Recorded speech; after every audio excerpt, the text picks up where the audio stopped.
log in.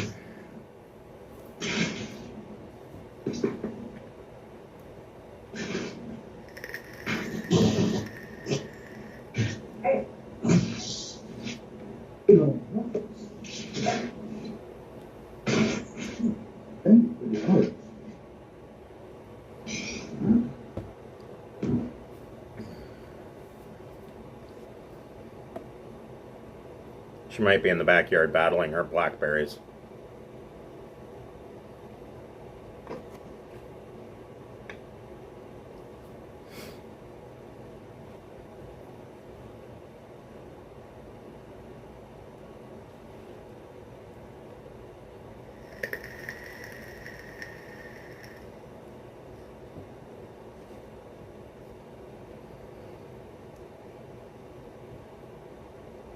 There she is. So yeah, Mongoose Games, or Mongoose Publishing, gave us permission to use 30 seconds of their the Traveler Pirates of Drinax music video for either an intro or outro to our Traveler game on Wednesday nights. So that's kind of exciting. I just need to figure out how I'm going to integrate that. That's very cool. Yeah, yeah, they were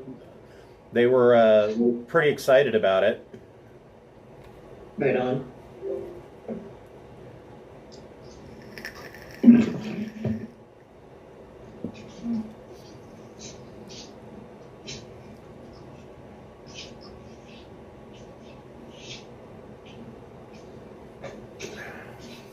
All right, so there is Cameron. Hello, Cameron. Hey. How goes the battle against the blackberries? Are they winning? Pretty good. Yeah, but I mean, got them under control in a certain radius. So that's all that matters. You secured a perimeter. Yeah, exactly. Yes. So, welcome to Tyranny of Dragons. We will be picking up where we left off last week. But before we get started, I'd like to thank the friends of the Greenwater Guildhall. If you're watching on Twitch, scroll down, you should see some tiles there. If you don't see the tiles, please click on my profile image and they should pop up. And those tiles will lead you to these fine people's websites. The first on the list is the Speechless Bard. She and her husband make beautiful leather products for your tabletop role-playing games, such as leather covers for your core rule books. She has a full line of dice bracelets. There's a dice rolling mat that when you roll it up, it looks like a spell scroll. She has a whole manner of products available, and they're all handcrafted, customizable. She even handpicks the swaths of leather. Absolutely beautiful work. If you are ordering for a gift or some other time-sensitive event, make sure that you give yourself a little bit of time. She's in the UK, and so it can take a little while to cross the pond and make it through customs. Next on the list is Fable Beard Company. Fable Beard Company makes beard products such as oils, balms, butters, and co-wash. They have a full line of deodorants. And they have a new line of spray-on cologne. And each of their scent profiles is a different fantasy character. I'm sure that they have a fantasy character that will match your needs. If you are a first-time purchaser, you can log in to fablebeardco.com, create an account, and you put 2 beard oils in your cart. And if you use the code FIRST, the second one will be discounted to free. So where we left off last week, the party has been going through the magical hedge maze of Xonthal's tower. And they have come to, when you first enter the maze, you come to an intersection with 8 exits, and there is a sundial. And the first time that they entered the sundial, it was pointing to, there was a shadow pointing directly to a particular exit. But the shadow did not match where the sun was sitting. So their shadows were in the correct location, but the shadow from the sundial was in the incorrect position. And they followed where the shadow was pointing, And they came to another intersection with the sundial, and this time the sundial was pointing shadows to two different directions. If I remember correctly, it was to A and to C. And they have gone through A, C, E, and F, and every time that they go through one of these exits from this sundial, they come to another section of the hedge maze. And in previous ones, when they've gone through that section of the hedge maze and made it through whatever puzzle or challenge was there, they end up right back to where the sundial is pointing to A and C.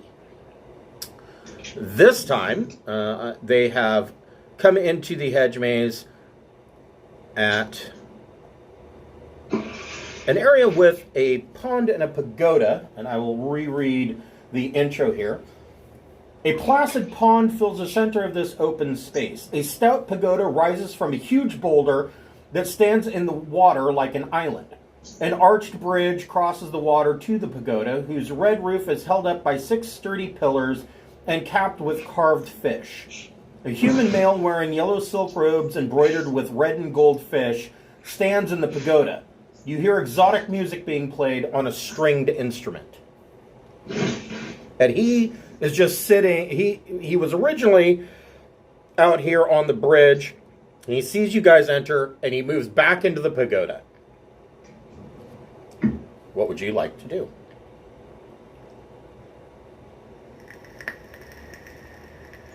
Who's got good charisma? Who's got a grenade? Oh, wait, that's the same Wrong thing. game. Oh, he bowed to you and then moved into the pagoda, just to be clear. It's a piercing pagoda. Who needs their ears done?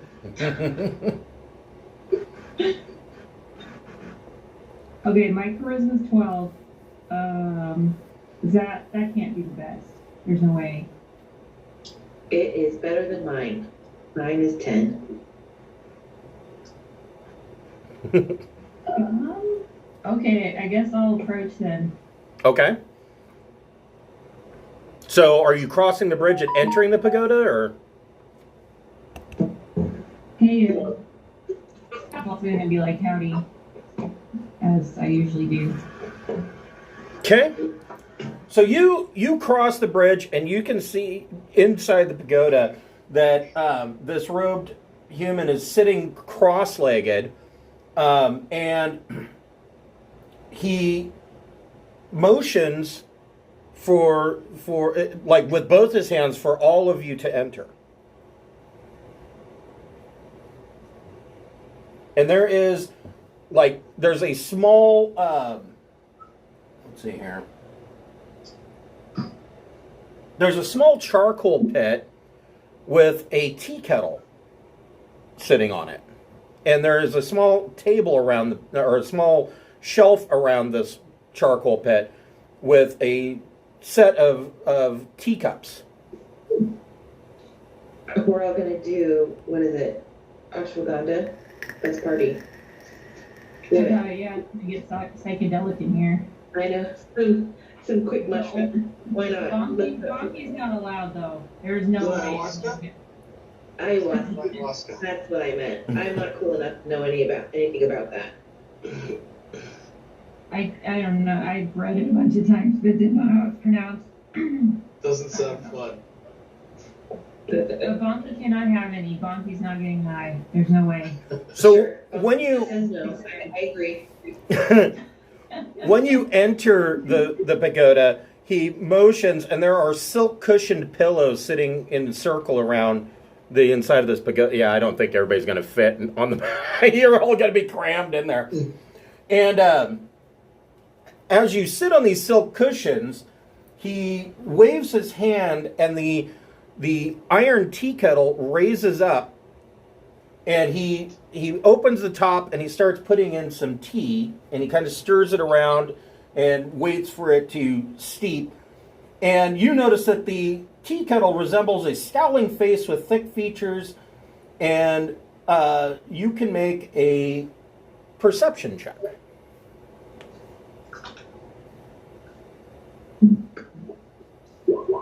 Well, I rolled a 1.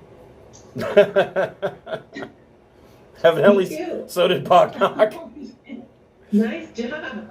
I'm too distracted by the possibility of doing drugs. Usually it takes more than 2 people to get a snake eyes. About that, apparently.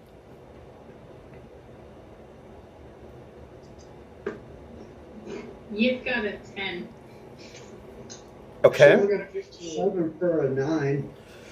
So Shredder's the only one that got it. Shredder, you recognize that the tea kettle with its scowling face and thick features resembles a Dao, which is a type of genie. And he scoops in some tea leaves, and then he takes a clay jug and pours in some fresh water, and the tea kettle settles back into the coals and starts to steam. And then as soon as after a few minutes, he again raises the tea kettle by just moving his hand. The tea kettle floats up and pours tea into each of these glasses, and he offers a teacup to each of you. Slogan will take the teacup but not drink it. We're just gonna hold it and look at it like, oh, tea. You drinks the tea. Okay. He turns to the tea kettle as soon as the tea kettle is done pouring, and he bows in reverence to the tea kettle, and the tea kettle then settles back down into the coals. So Yip's going to drink the tea, and who all is drinking the tea? I'm drinking the tea. Okay. I'm ready. Let's do this. Schlagen is just looking at the tea. What about Shredder? I'm gonna drink it. I'm pondering the old drink and shoulder throw, but I'm not sure yet. Good. And Elmira? Yes, definitely. I will drink this tea. Okay. Can I cast Detect Magic and see if the tea is giving magic? Hold on here.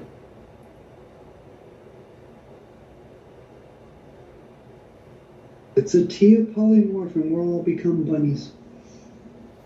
Yay! Morphle bunnies. So you don't need to cast Detect Magic. Well, you could. So you cast Detect Magic. You see that there was a innate magical ability that moved the teapot. It was a move, or rather, both the teapot and the clay jug with the water was a move earth spell acting on a small clay column. But I mean, like the tea itself doesn't seem to be some sort of magic-y potion kind of thing. Well, if you go ahead and make a nature check. Your choice, either nature or medicine.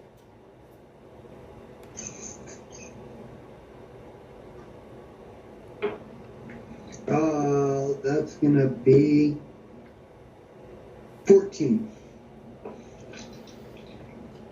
on a medicine check. So you are able to recognize that the tea that was put into the pot resembles drake's wort, a potentially lethal herb. Yeah, I'm just gonna stare at it. But yeah, I don't know.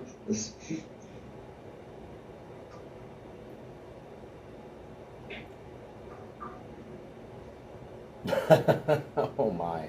And I don't think I could have warned you. Yep, drank it.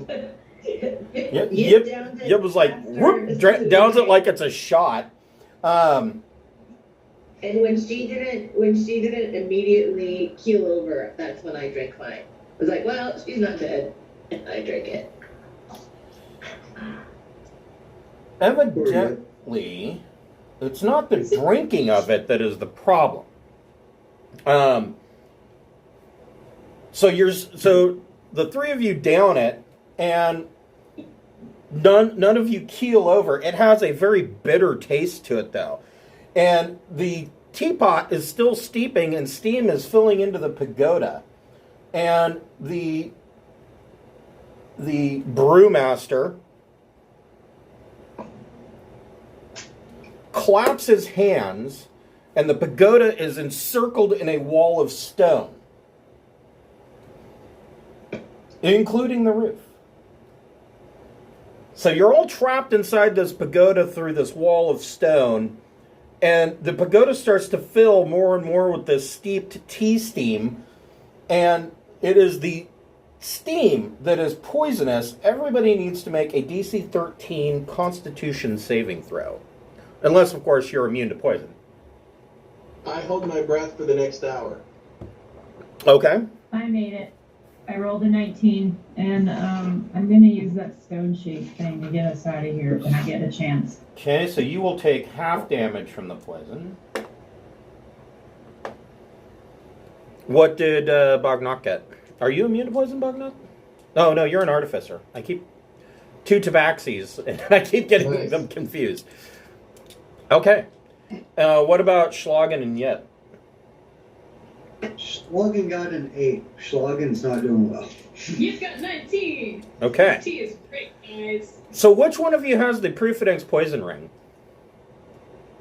I have the poison resist ring, Okay.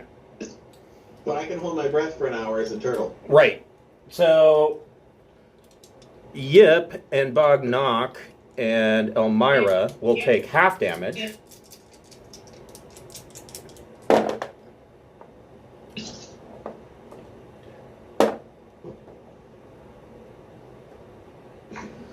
So Elmira, Bognock, and Yip, you take 12, or you take 6 points of damage, and Schlagen, you take 12. And hold on here.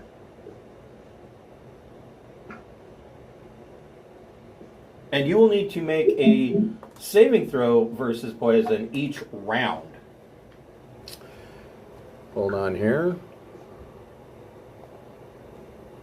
Well, as soon as I get an opportunity, I'm just going to do lay on hands to myself for 5 points and just cure the poison. Like, and none of that. Yeah, you can do that.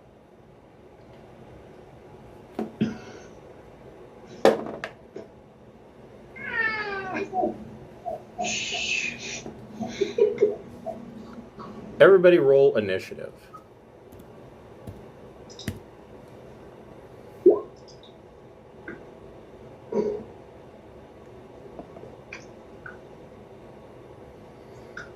No, jeez.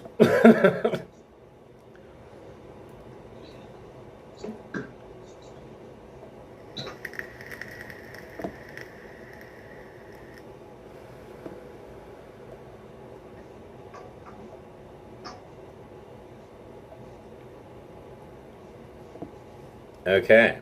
The Brewmaster, let's see here.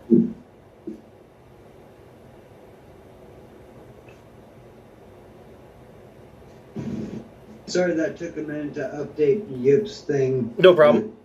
Let me change it. Okay, no problem. Hold on just a moment here. Okay. So, Yip, what would you like to do?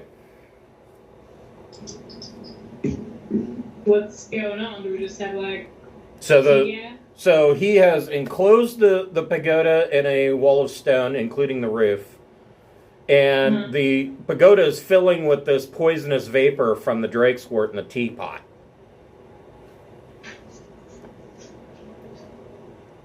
Well, I guess that's a bad thing.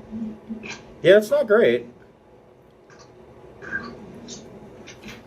So you have a couple of choices. The stone walls are 6 inches thick.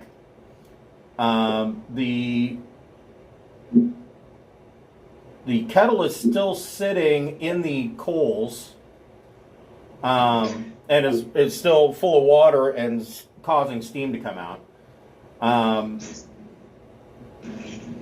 So basically you could attack the stone walls trying to knock a hole in them. You could tip over the teapot. You could try to plug the teapot, or you could attack the Brewmaster.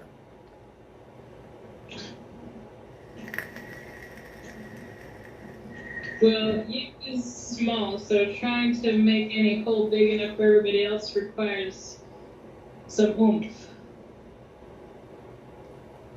Well, you've seen me do stone shape. Well, you could you not necessarily create a hole big enough for you all to escape from, but you could knock a hole to make an air hole. I'll try to knock the teapot off the fire. I think that's what I'll do. Okay. Hold on here.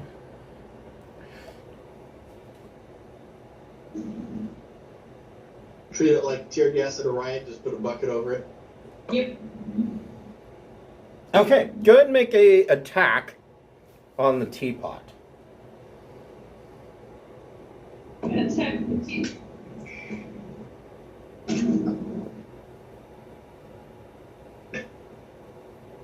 19. Okay, so you reach out and you smack the teapot and it tips over into the fire. And because of this, the damage from the poison that would be taken every round is dropped from 4d6 damage down to 2d6 because it's now tipped over and the steam is now pouring into the coals itself. Anything with a bonus action or movement? And you could just narrate this because using the map for this is near impossible because of the size of the pagoda. Yeah. Yip is going to spit in the general direction of the tea and say that it was terrible. That tea was horrendous. The Brewmaster, sitting cross-legged,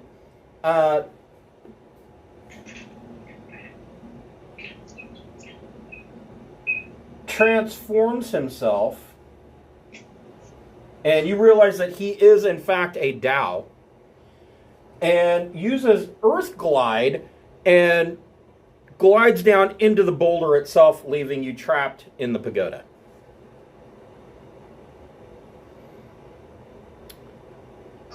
Bognock, what would you like to do? So now you're trapped in here, and the Brewmaster is inside the stone, so you can't attack him anymore. Okay. And you're trapped inside this pagoda. I'm gonna cast Shatter against the wall to either create a vent or try and get out. Okay. So,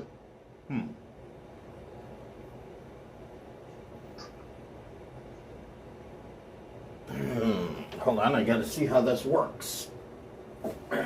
Okay.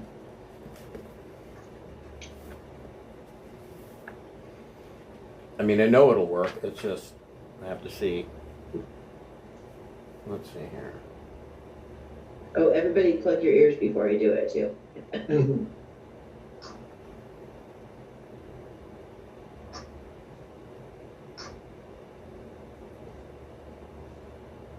Well, it's not a creature, so it does not get a saving throw. So roll, or maybe, I guess I do. I just need to use his save. So it's a con 17. Okay.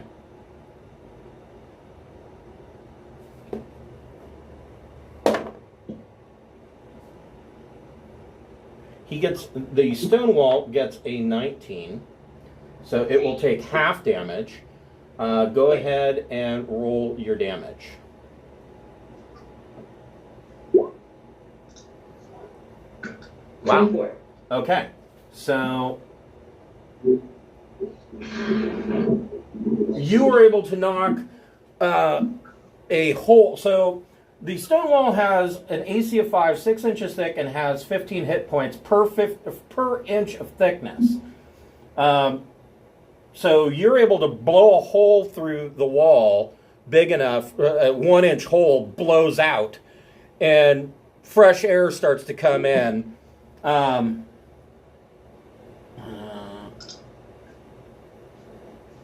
Further reducing the poison damage to only 1d6 per round.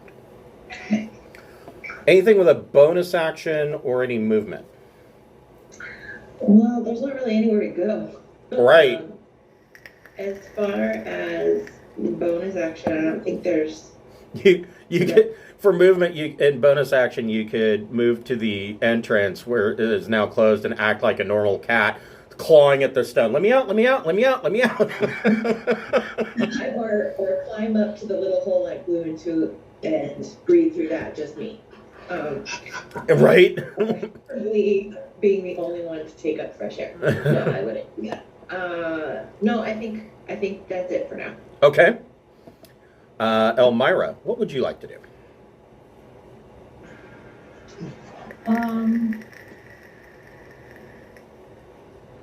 So I could try stone shape, but I worry a little bit that this might be like some kind of magical thing with the stone.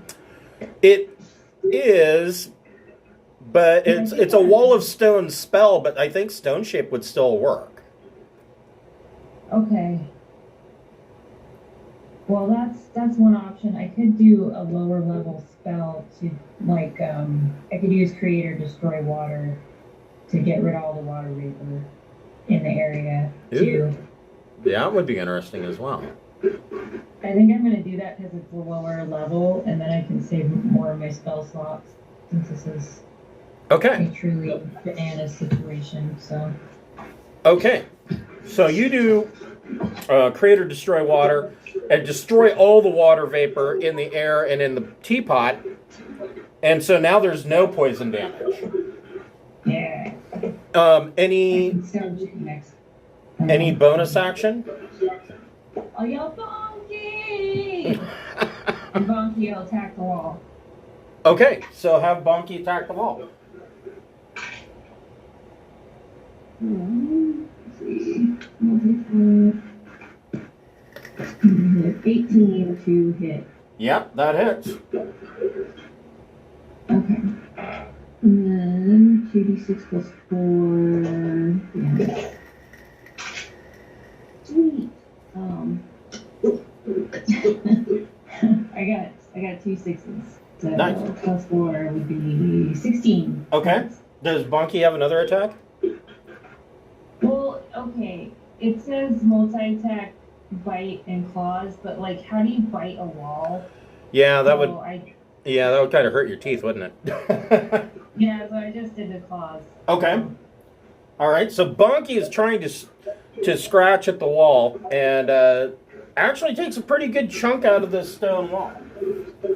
Sweet. Good job, Bonky. Schlagen, what would you like to do?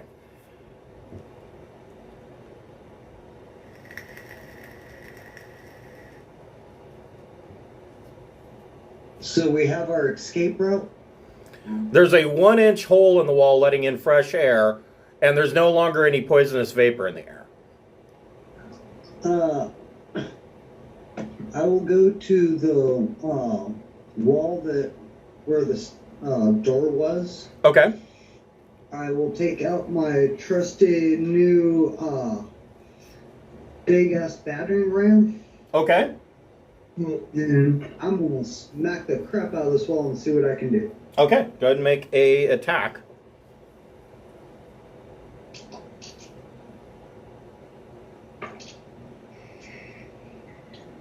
Basic strength. It would be. Let's see here. That is a good question. I know battering ram. I know portable rams do damage. Let's see here. You're the first person that's ever actually used one. So when I saw in the book, I was like, I've never used that. I want that. So you get a +4 bonus on your strength check. Okay, then that'd be a 22. Yeah, that hits.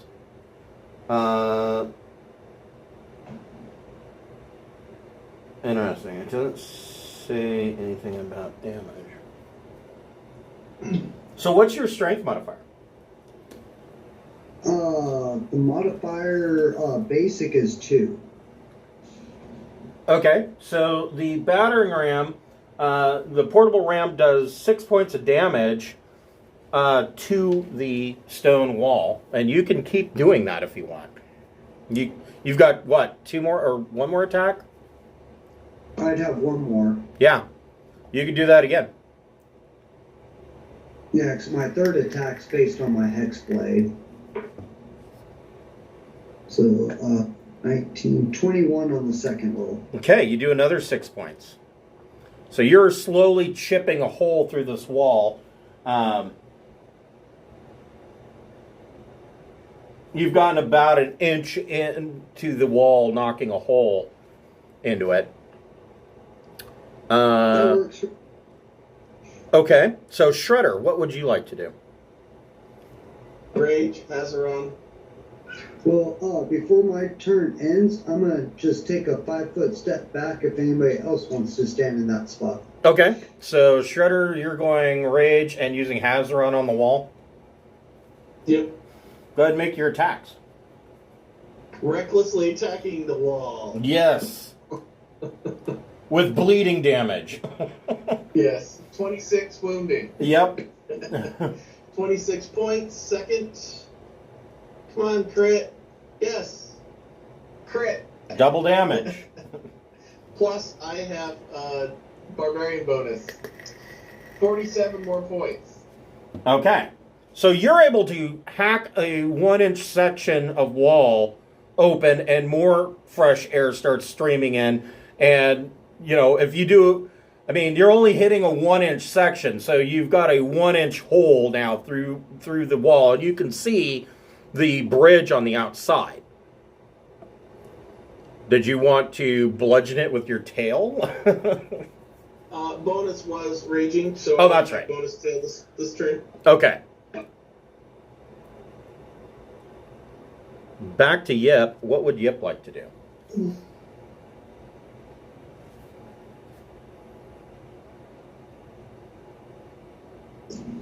The hole's still 1 inch. Yes. Well, I'm bigger than an inch.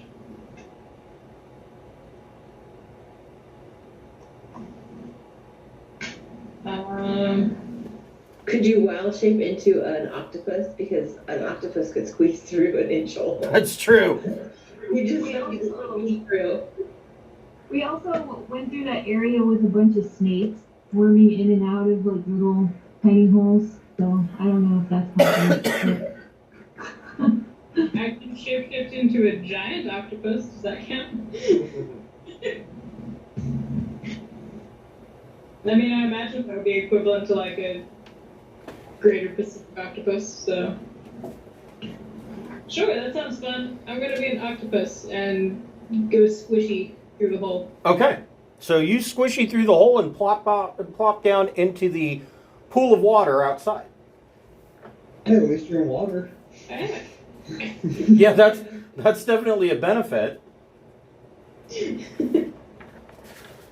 Is the genie dude out there, or is he not there? He is in the boulder.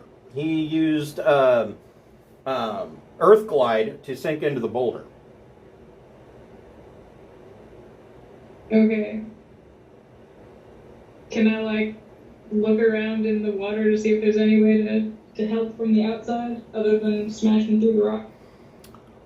Yeah, so you just see that the pagoda is encased in stone, and you can see that Bonky is clawing at the stone, is clawed out like a small section, but hasn't made it through, and you can see that there is a hole where the entrance was at the bridge.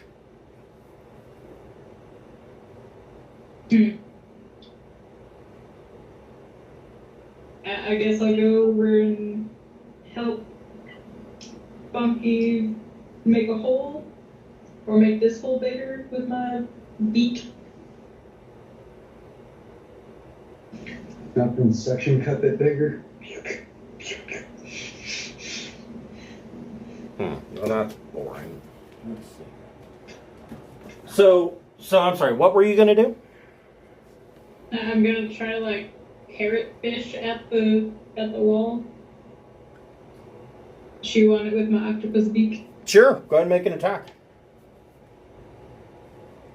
So are you attacking the section where Shredder and Schlagen have made a hole?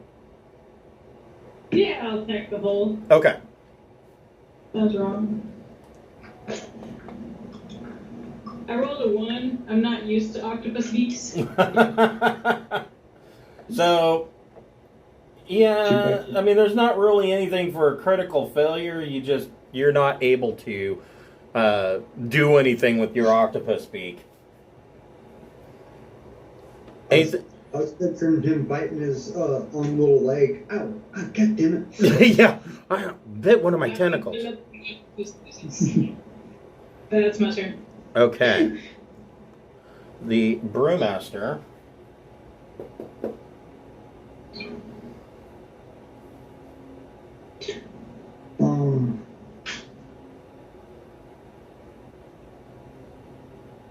Oh, yeah. Brewmaster uses Earth Glide, comes up out of the stone with his maul. And as he comes up out of the boulder, it's like the boulder forms into a maul, and he's going to make 2 maul attacks on Elmira. Because he's a dick. 21 to hit. Yeah, that hits. Okay.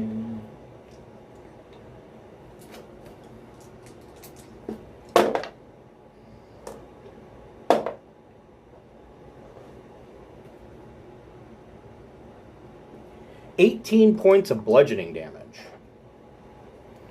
And his next maul attack, he only gets a 12. So he misses. Yeah, it's a miss. Okay, 18. All right. Bognock, now that the Brewmaster is formed back out and has attacked, what would you like to do?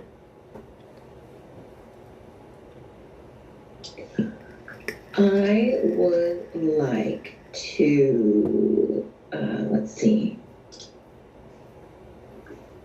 fire my shoulder cannon at him. Okay. You can do that. Okay, here we go.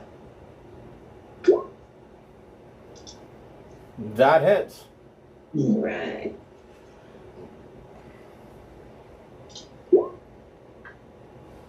Okay. And then for my second attack, I'm just going to do it again. Okay. Because that's cool. That hits. Okay. Now, hold on here.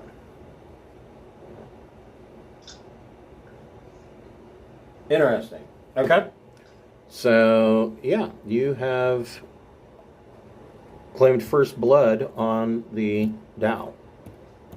Okay, and then I'm going to, even though he seems to like rocks, I'm going to throw 3 rocks at him. Okay.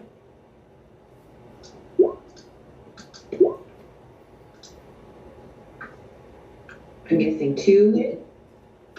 Correct. 27 and 20 hit. Yeah. Damn. Nice. Yes. Now I'm done. Okay. Yeah, it's funny. Dow, their only immunities are to being petrified. I don't know. It's really weird. I don't remember genies in past editions being elementals. But, whatever.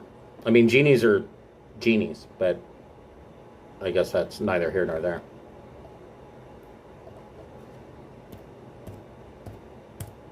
Okay. Elmira, what would you like to do now that you've been smacked in the face with a maul? Now I'll use Stone Shape and try and get out. Okay.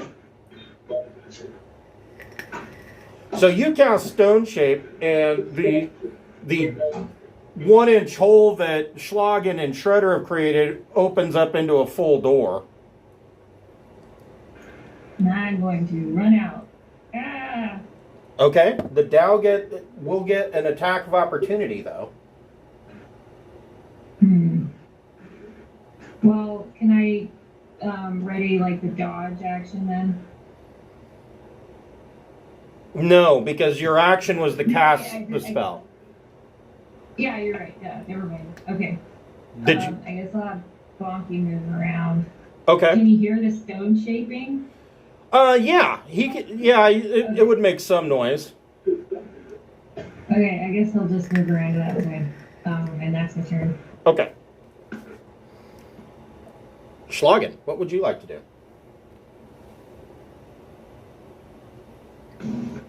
He said that he's gonna hit the guy with the battering ram, specifically in the nuts. Okay. He can make an attack.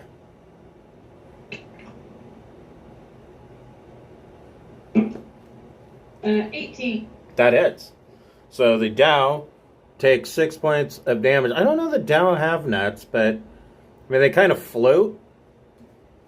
So yeah, the Dow takes 6 points of damage. He can do that again if he wants. 9. That doesn't hit. No. Do Dow have? Jesus criminy! The phone's going crazy. I think that's all you use. Okay. Shredder, what would you like to do?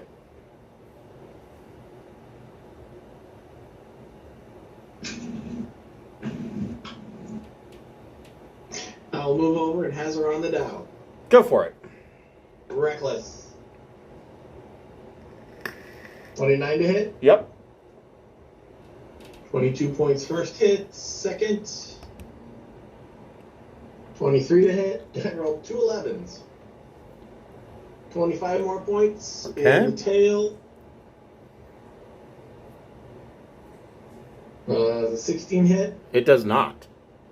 Okay, that's all for me. Okay. That was a good chunk of damage. This Dow's just getting beat on.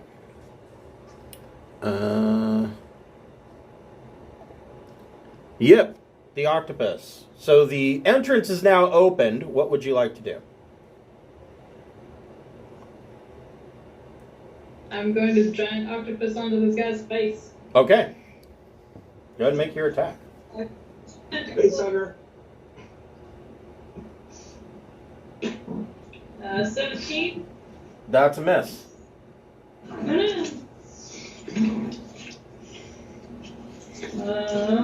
Does an octopus get another attack? Yeah, I don't know their attack, but I can ink cloud. Can I ink into his face?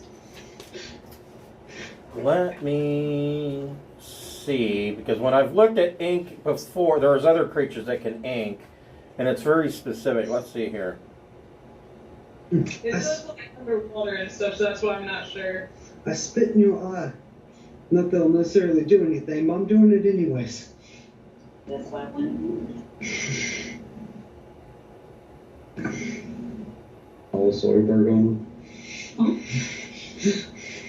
I would say that you could try to shoot him in the face with ink with a +4 to hit. As like a ranged attack.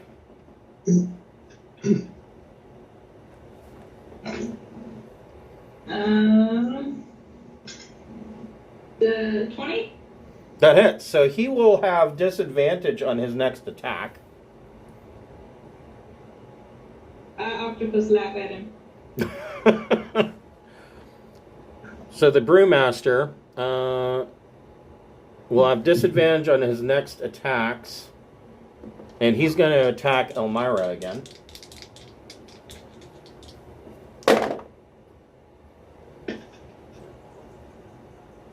$17 to hit. Nope, my AC is 19. All right. And a second attack. 18 to hit. Misses you. Damn you, ink in the face. All right. He then...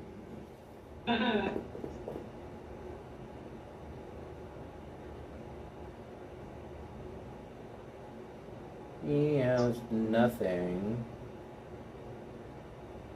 for a bonus action. Okay. Bognock, what would you like to do?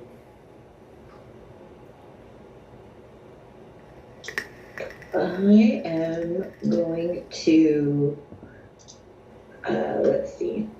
I don't know. I should have thought about it by now. I'm just going to keep shooting him. I'm feeling the shooting, so I'm just going to keep doing that. Okay. 19 to hit. Yes.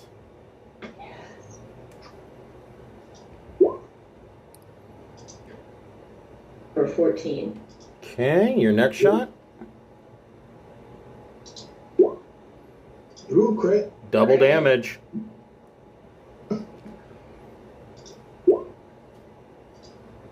$22. Okay. Yeah, that hurt. Fuck this genie. I dream of Tao. I did not wish to be poisoned. That's not what I wished for, so I'm kind of pissed. And bonus action. Yeah. Me and my rocks that I love to throw. 1, 2, 3. 23 and 18 hit. Okay.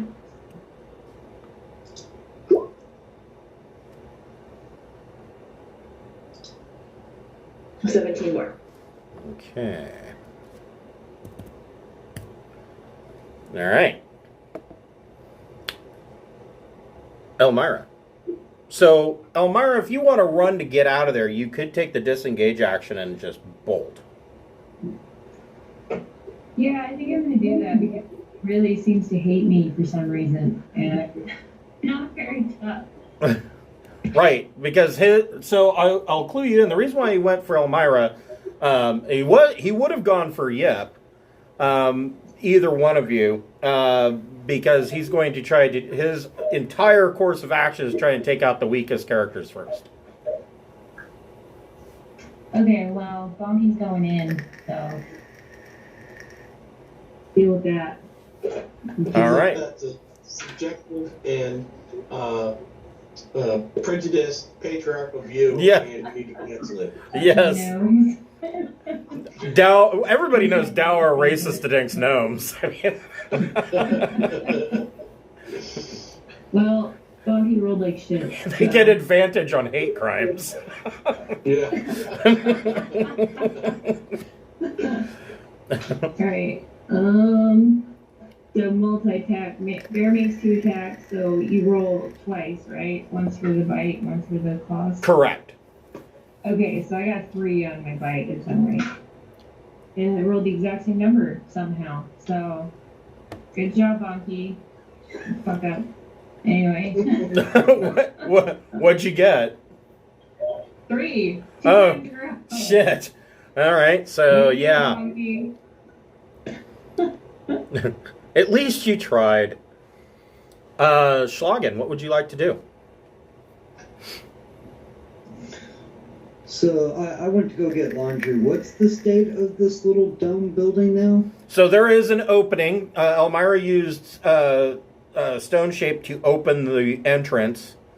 And the Dow has come back up out of the boulder and has made a number of attacks on Elmira specifically, because the Dow is trying to take out the weakest characters first. Which one is he? He is, well, you don't have to worry too much about it. He's there somewhere. Yeah.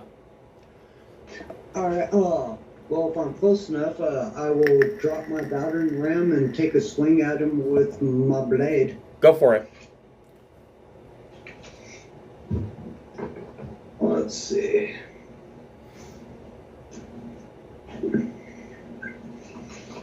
I will go ahead and, as my bonus action, I will cast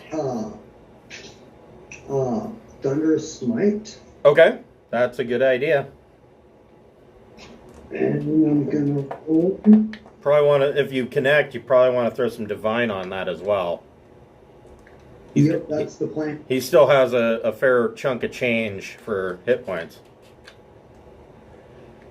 I'm looking at a swing of 28. That hits. So with the Divine Smite, that's going to be 2d8. 2d8. 8. Thunder is 2d6.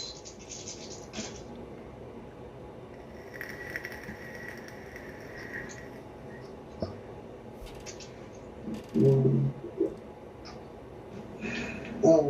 28 damage. Okay. That definitely got his attention. Your next attack. Next attack's going to be just a basic swing. Okay. 24 to hit. Hits. Now, you could put Divine Smite on that if you wanted. Running low on spell slots. What else that word? 10 damage. Okay.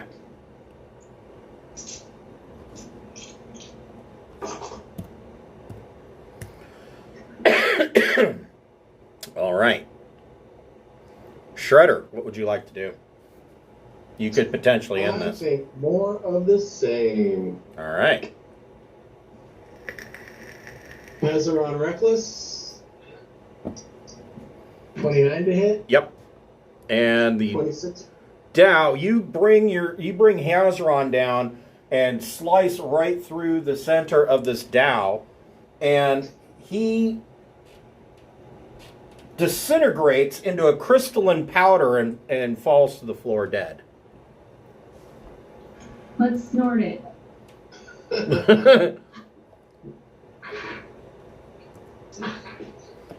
Let's make a tea out of him. And when he dies, the stone shape around the pagoda also falls as crystalline powder into the pool.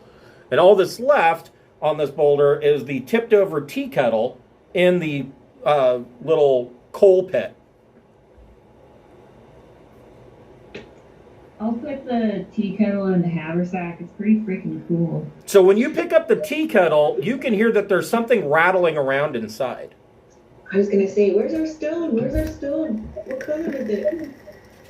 It's just tea from there. No, I don't know. That's a weird thought. Anyway, what is inside? So you open it up, and inside, let's see here, is a small jade gemstone.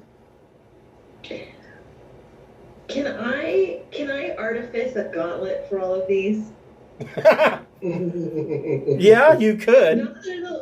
Not that it'll do anything, and not that I want to make one.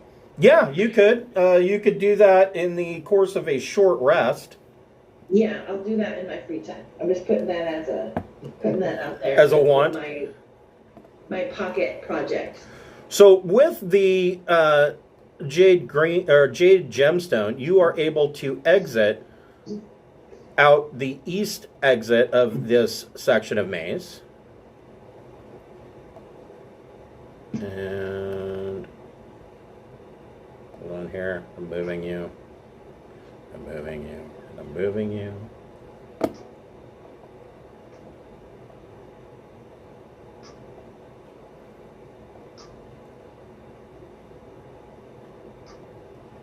And you come back up to the sundial, and there is, once again, the sundial is showing a shadow that goes to A and a shadow that goes to C. And it's the same sundial that you were at before. As you look overhead, the sun is setting. It's starting to get dark, but the moonlight the setting sun and the moonlight does not change the direction of these shadows. Now, the blue boxes are directions that you've already gone down.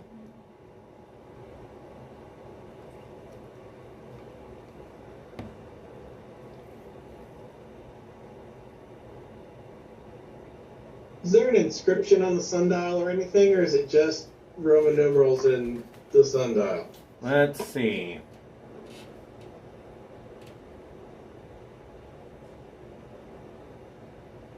Are there sockets or gems or anything? Nope, it's just a sundial with Roman numerals.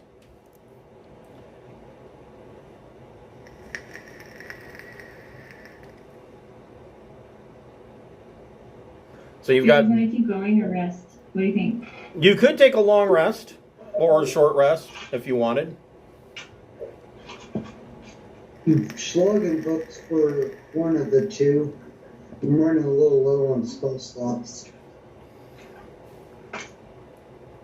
Well, it seems like we haven't really encountered, I know this is famous last words, but we haven't really encountered any dangers around the compass. And if we all just kind of take turns at watch looking at the exits, I think that a long rest would be a good idea. We have enough people to be able to get complete rest and keep watch. Yeah. Okay. And long rest it is. All right. So you guys take a long rest. You're not attacked around the sundial, and you wake up to the sun rising. The shadows from the sundial have not moved. They're there all through the night. Even in the dark, the people that are on watch, the sundial is still showing a shadow in the moonlight to A and C. Okay, I vote B. Okay. All right. B. Hold on a moment here.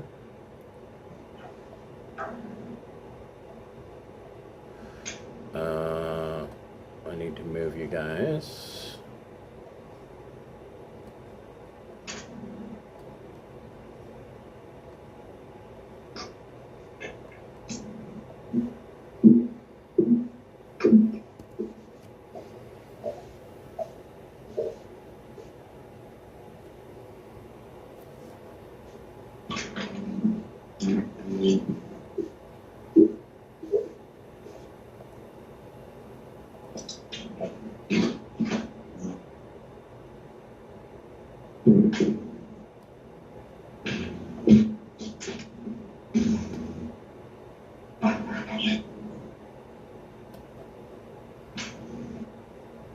Oops.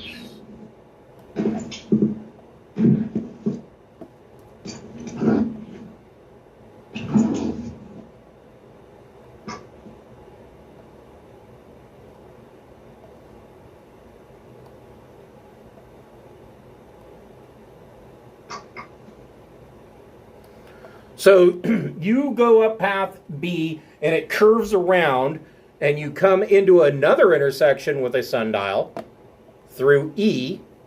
And this time, the sundial is showing shadows that go to A, D, and F.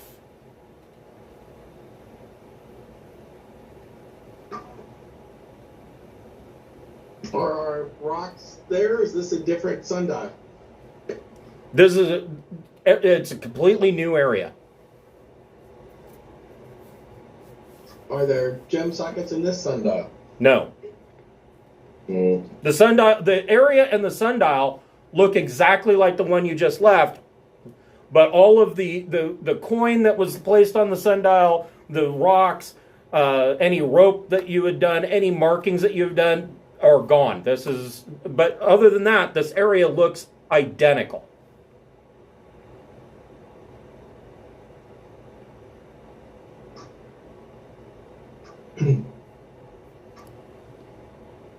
Schlagen will place 5 copper pieces in the middle of this one. Okay.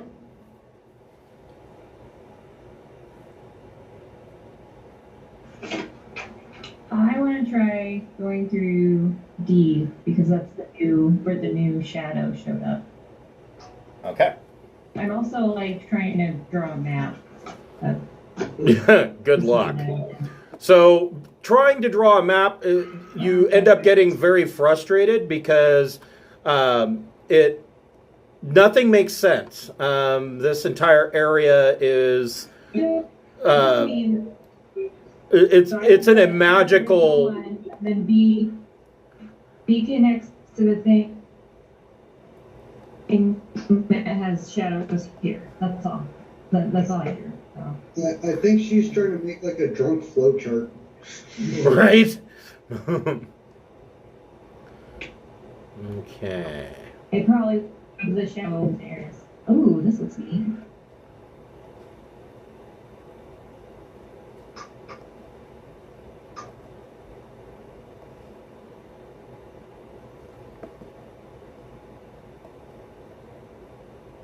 So shall we go through D? So you go through D. Ah, Hold on a moment here. I'm trying to place you on the board here. There we go. Scotch.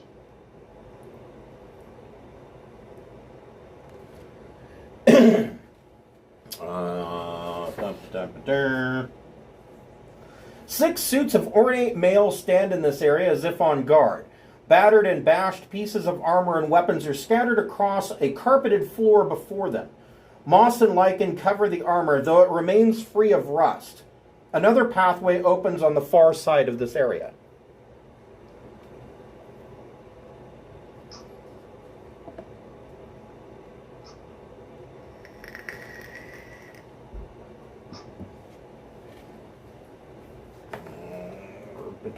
Hold on a second here. I cast Detect Ambush.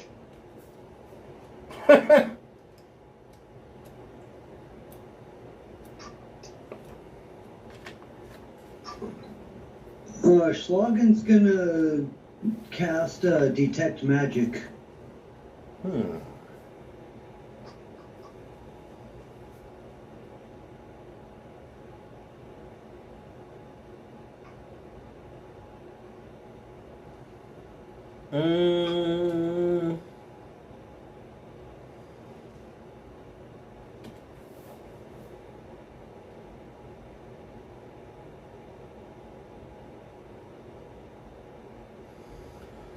So, your detect magic doesn't detect any magic.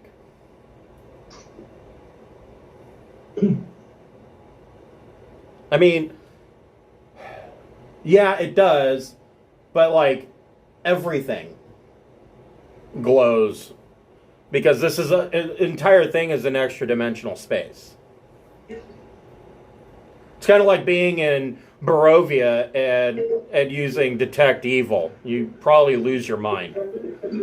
I cast Detect Evil. Well, now I'm autistic. Thanks. That's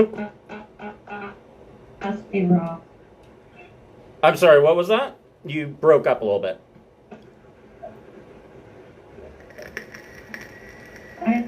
I'm gonna hand toss this down. Okay? Nothing happens. Oh.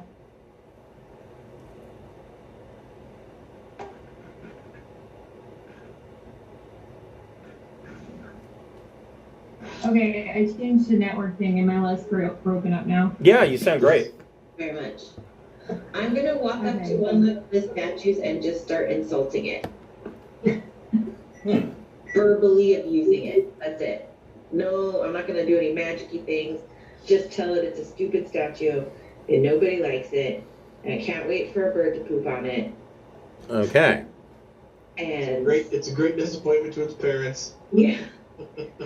The mountain it was hewn from is disappointed in it. Exactly.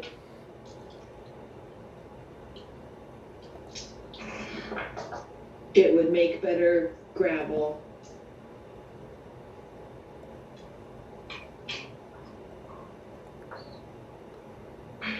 These two statues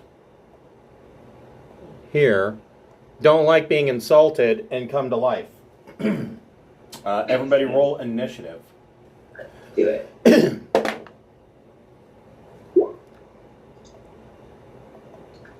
God, I've been rolling garbage initiative.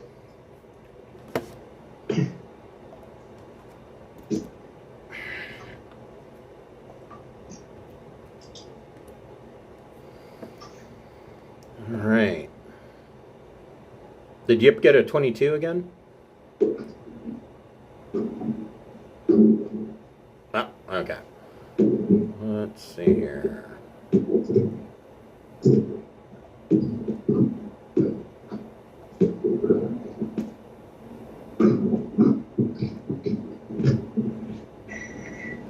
That's updated. All right. So these two suits of armor animate. Bognock, what would you like to do?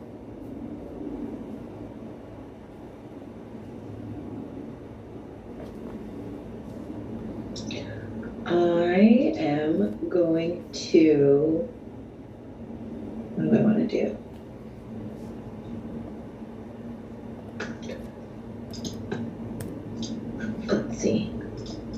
click on the right window. That's what I'm going to do. Yes.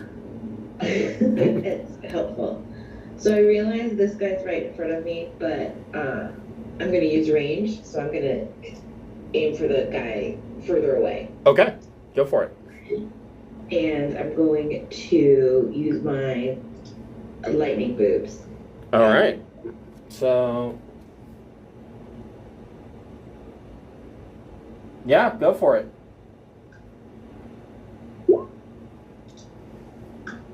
That's a miss.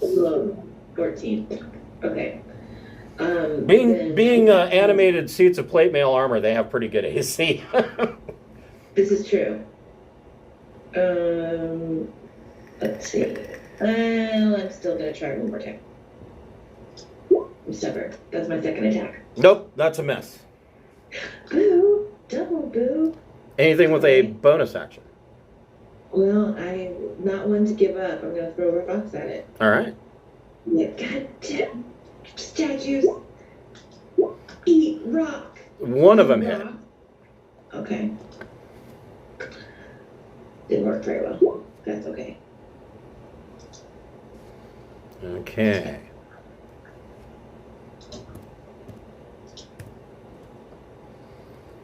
All right. Schlagen, what would you like to do?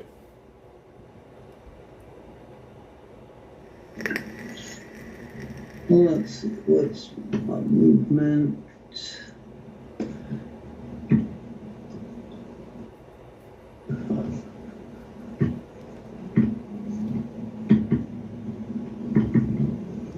That's pretty simple walk. I'll kind of take the long way around, not to cross line of fire. Circle to this guy, and I will take a couple minus wings. Go for it. Let's see, first one, 18. That's a hit. Let's see how much damage base attack does. 10 damage. Okay. He's still up. Looking battered. 19 on second roll. That's a hit. For 14 damage on the second hit. Ooh, he is looking beat up. And then third attack. Ugh. 13. Miss. Probably. Alright, that'd be my turn. Okay. Elmira, what would you like to do? This suit of armor is like teetering. There's like parts of it falling off. It's not looking good. Okay, I'll use a light crossbow to attack it. Do I have good line of sight from here? Yeah, I would say you have a good line of sight. Okay. I'm really doubting some work. 15. That's a miss. Yeah, that's what I thought. Okay. Anything with a bonus action or movement?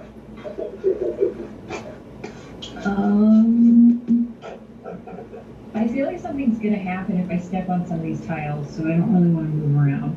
Okay. What did you want Bonky to do? He's right in front of this other one.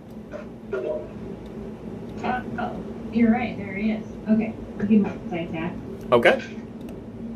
All right, that's like 23. That hits. The first one. That is a hit. Bite.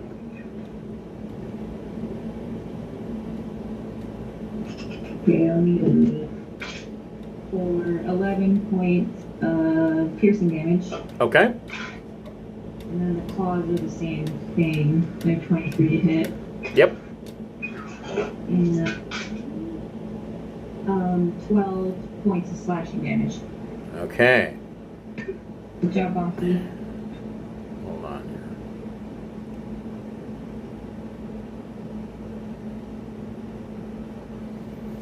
So this suit of armor is looking much worse for wear.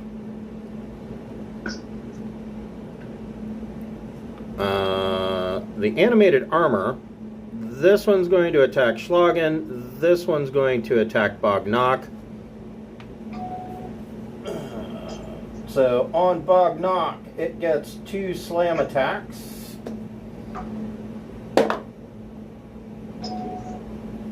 $22 to hit.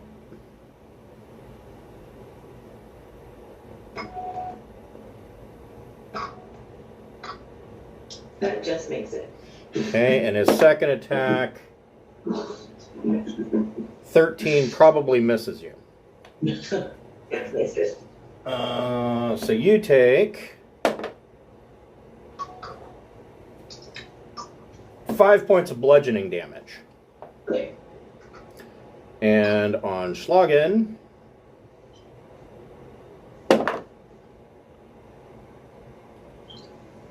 soft 20 to hit. That is the target number. For 3 points of bludgeoning damage, and second attack, 12 misses you.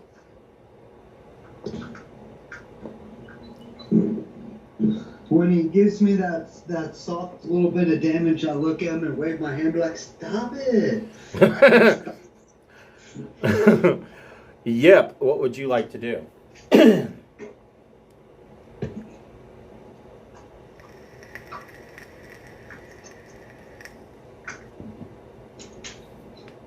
Yep, definitely wants to play hopscotch on the tiles.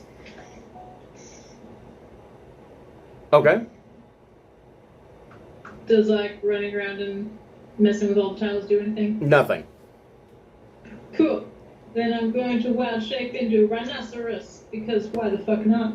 Okay, so you are a rhinoceros. Yep. All right. Go there, I'll check that one. Go for it.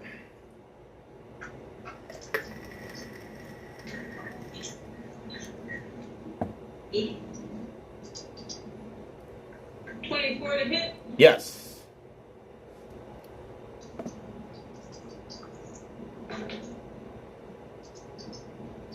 15 bludgeoning damage. Okay, and this one crumbles into scrap pieces of armor and it falls to the ground. And when that happens, hold on here.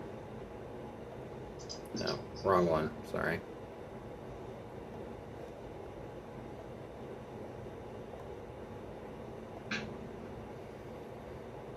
These 2 pieces of armor activate.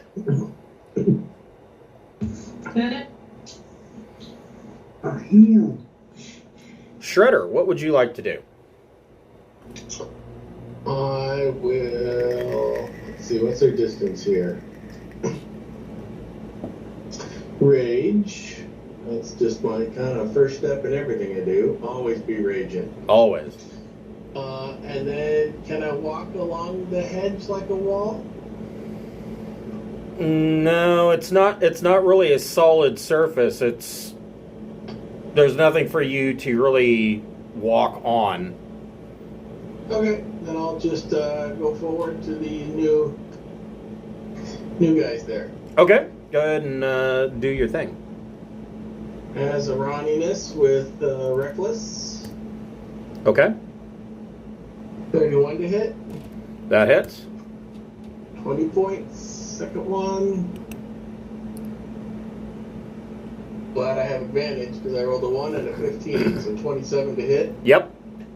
28 more points. Okay, and this one crumbles into spare parts on the ground. And I'll finish my move, but I don't have another attack. Okay, and when that one crumbles into nothingness on the ground,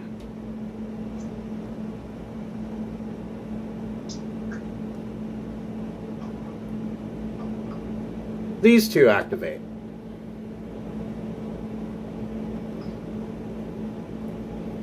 So now everybody's in the party.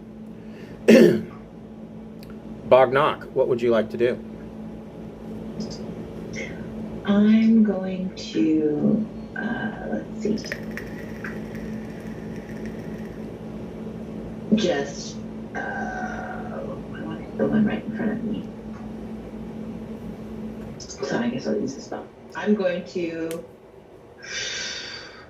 I don't know why it's so hard for me to decide to firebolt the one right in front of me. Okay. Okay. You would be at disadvantage because it is point blank range.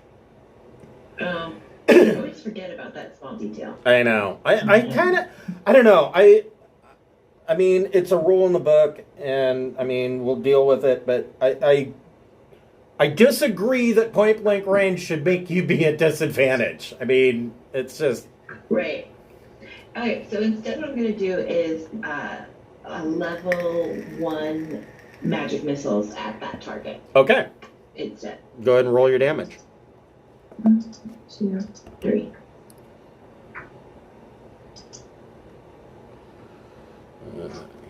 So 9. All right. So this guy is looking pretty bad. Anything with a bonus action? No, not right now. Okay. Schlagen, what would you like to do?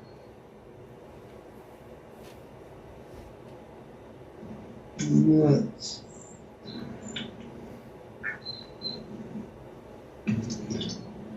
Just because I get to rarely use, I don't want to practice with it. I'm going to step to there, and as I head over there, I'm going to cast Spirit Shroud. Okay. It's one of the new spells I want to play with. So Spirit Shroud would put these two guys in the range of that.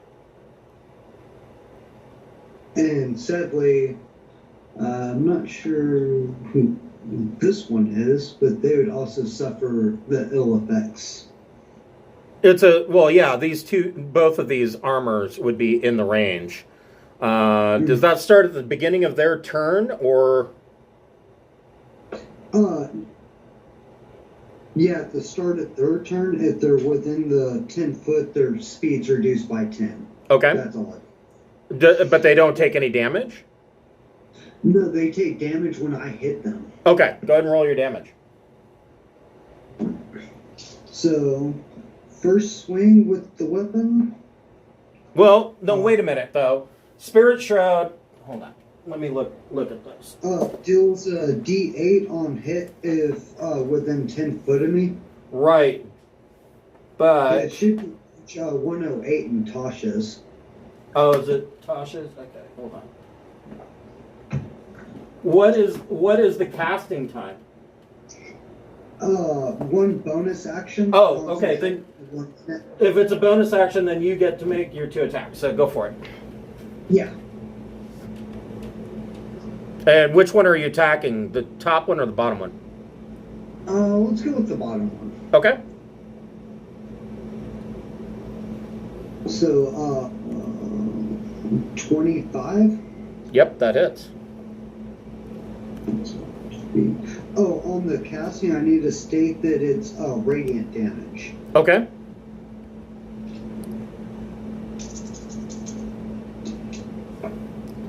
$11, 18 damage. Okay. Your second attack? I will attack the same guy with a big whopping 14. Pretty sure that misses. Nope, that misses. Then bonus action, swing, move. Yep, that's my turn. Okay. Elmira, what would you like to do? I will reach out and inflict wounds on this fellow. Okay. Just to be sure. Nope. All right. 19. That hits. Okay.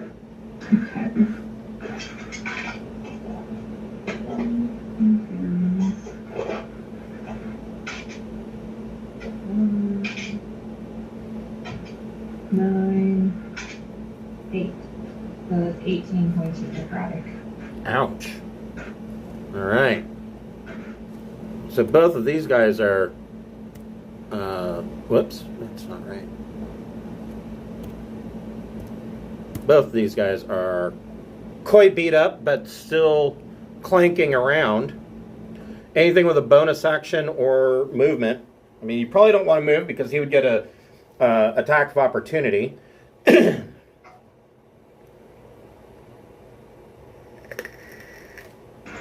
That's true, but it looks like there's enough movement for Bonky to come over and multi-attack at the same time. Okay, go for it, Bonky. Well, actually, though, if Bonky moves, this one gets an attack of opportunity on Bonky. Oh, okay.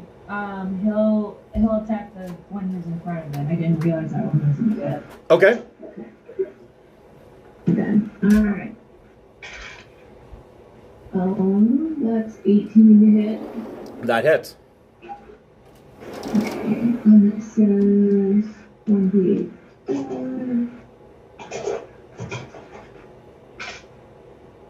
9 piercing damage. All right, and this one crumbles to the ground in broken pieces of armor. Alrighty. Bonky could, yeah, so he could move and make a second attack. Oh, really? Okay. I rolled 12, and this is plus 5, so that'd be 17 hit. That's a miss. Okay, great. So, animated armor. Let's see here. This one will step forward and will attack Shredder. This one will step forward and attack Schlagen. And this one is going to attack Elmira. So, on Shredder, he gets 2 slam attacks. 6 is going to miss. Yep. 21. Use my tail. Let me roll my die. 8.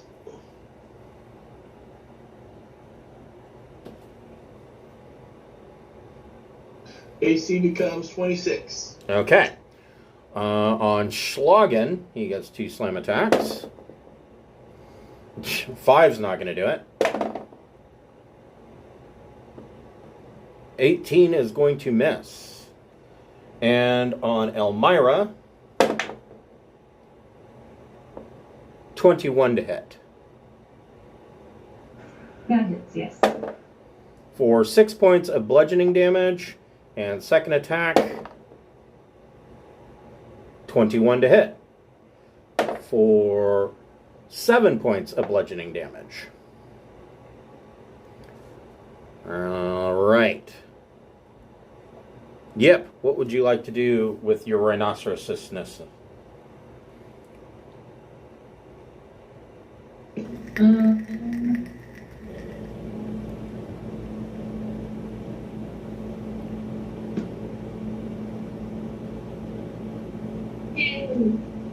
Okay, so I'm going to do a rhinoceros charge Okay. at Becca, which means if I hit, I deal extra damage and she's knocked prone. Okay.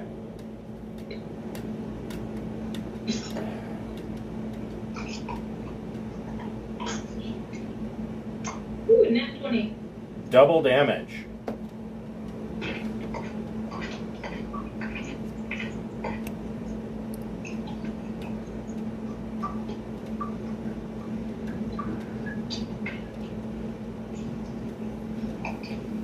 Bludgeoning damage. Oof. And And if he's not crumbled, then he's knocked prone. yep, that guy crumbles to the ground in pieces of armor. What, do you have a second attack or? No, Okay. Close enough. I just find it. All right. Shredder. As we're on the first guy, Okay. Reckless. 31 and really good and a 1. So I'm glad I have advantage. 29 points. Oof. Okay. Your next attack? He's still up. He is. Okay. And a 30 Yep. for 25 more. Okay. Now he crumbles to the ground. Then I'll move here and use my tail on that guy. Okay. Go for it. Crit. Double crit. Double damage. Both my advantage dice were crits. 19 points. And this guy crumbles into pieces of armor on the ground. When he crumbles to the ground, out of the armor, a red ruby gem falls out onto the ground.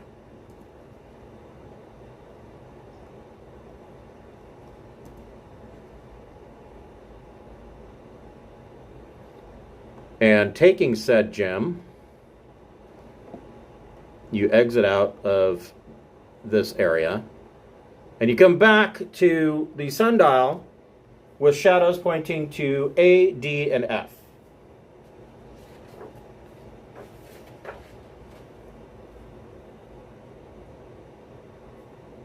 What next, folks?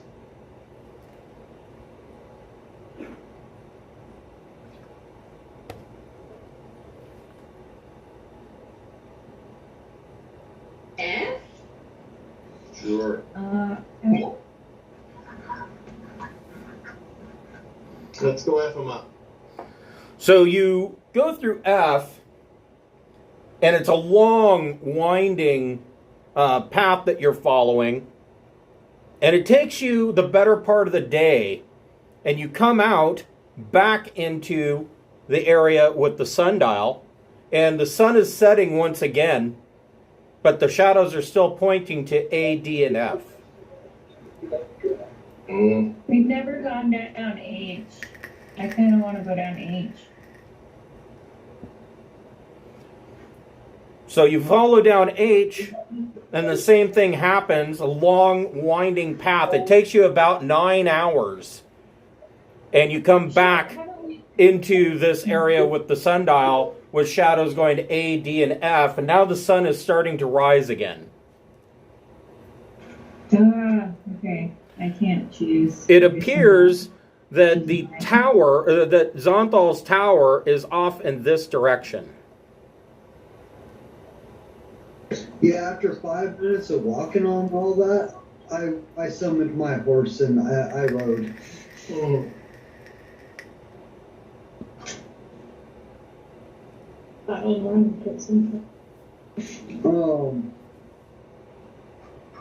So we've been down H and F. Correct. Let's try A. We'll just start doing the circle. Same thing. You end up right back where you started. And it's now late afternoon. It seems like D is in the general direction and has a shadow pointed at it, right? Did we go down D? Not yet. I'm in the mood for D. So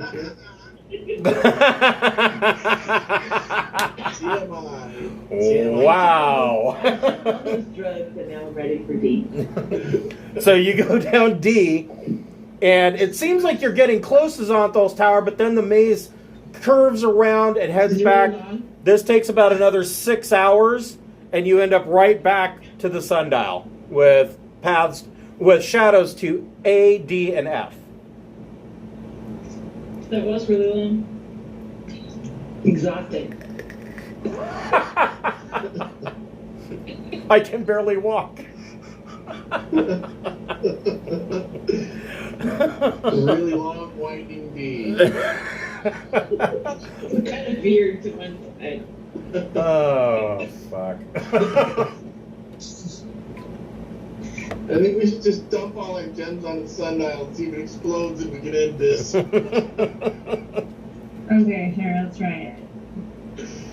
Nothing happens. Well, I popped all the gems into my gauntlet that I made. The gauntlet that I made. Yeah, she now has like an infinity gauntlet with all the different gems. Yeah.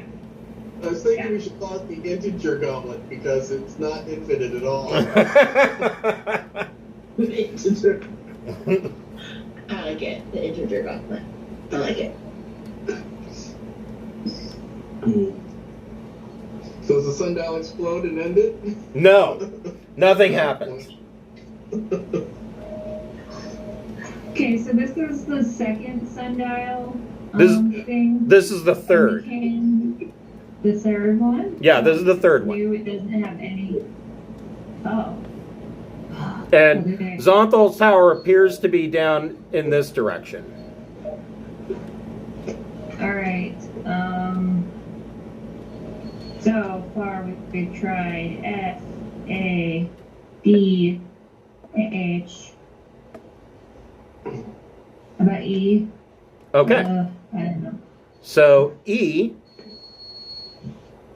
On here.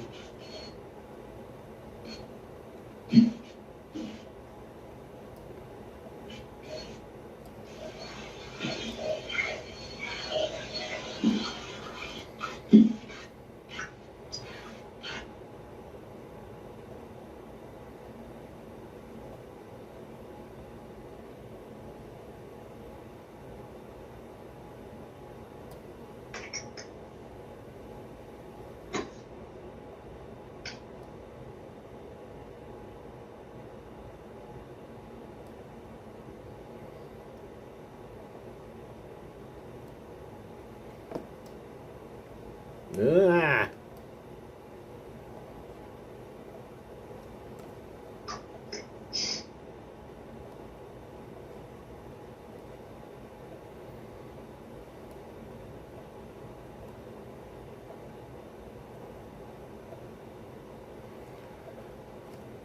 You follow E and it curves around, and after about 30 minutes you come back into a new section with a sundial in the middle. This time, the shadows are pointing to B, D, F, and H.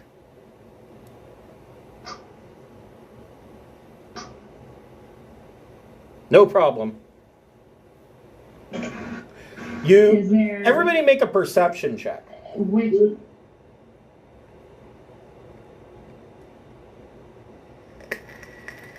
Schlagen killed it with an 8. Schlagen notices nothing. I got an 8 also. Oh. 13 for Yip. So, Yip, Bognock, and Shredder, you see that this sundial, in addition to the normal Roman numerals and the gnomon on top, there are places, there is a ledge around it for you to place a hand. There's a handprint. The integer goblet. Well, there's handprints all around it. Like, there's a ledge with a handprint like every inch around the sundial. I found So one. we all need to find it simultaneously?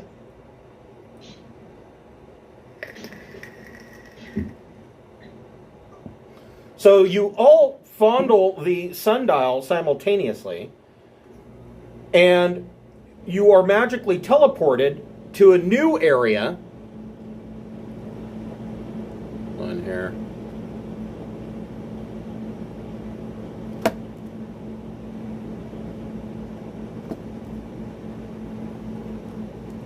Once again, you reappear in a section exactly like it was before with a sundial, except now there are shadows pointing to every direction.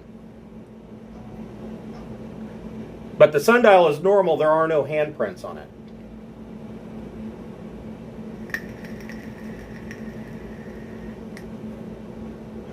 I'm going to use locate object for that. What was that hourglass that we saw the guy holding to see if we got teleported anywhere near it or not? Okay.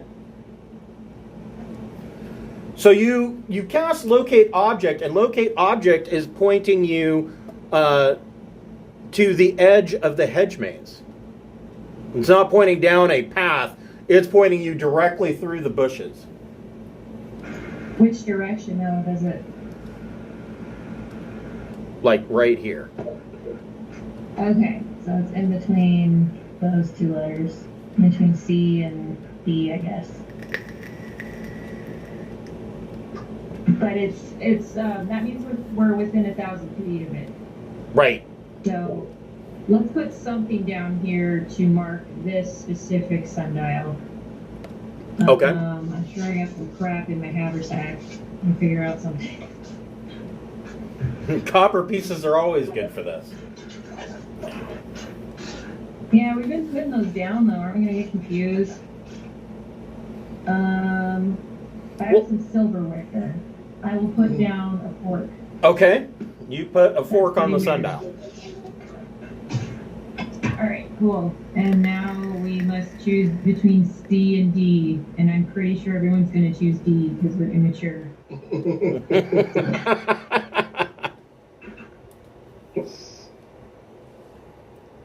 All right. Hold on here.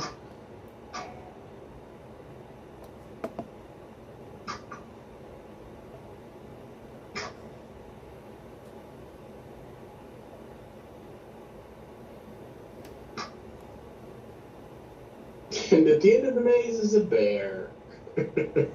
Yes. Aww.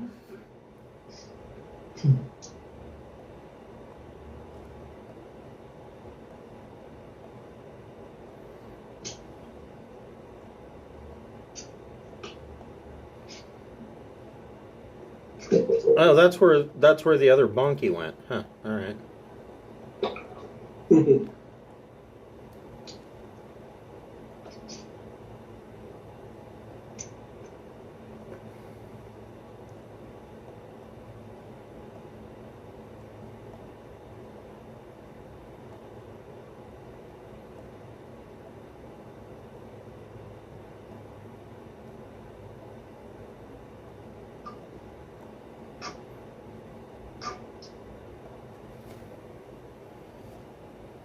The curving path you follow suddenly twists to reveal a proper maze cut out of surrounding hedges. Moments later, you hear the pounding of hooves ring out, and a gorgon charges you through the greenery. Let me get this guy. I didn't have a gorgon, so I used a dog.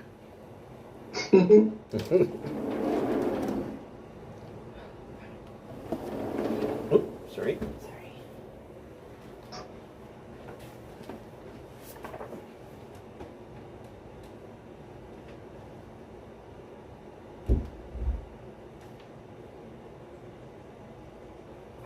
I like gorgons. I don't get to use them enough.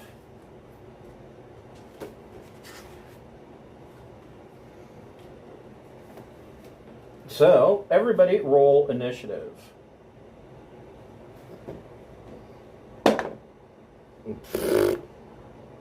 The gorgon sucks.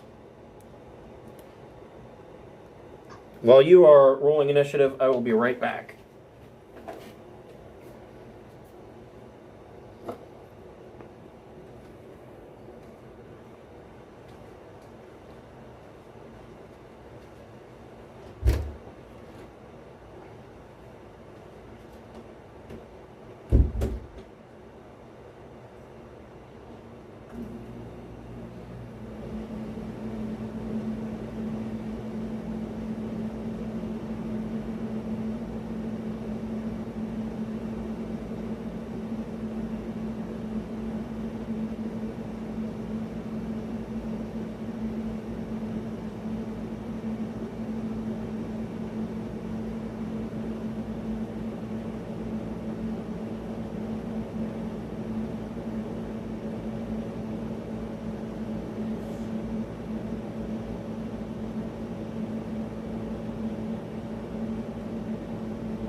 Okay.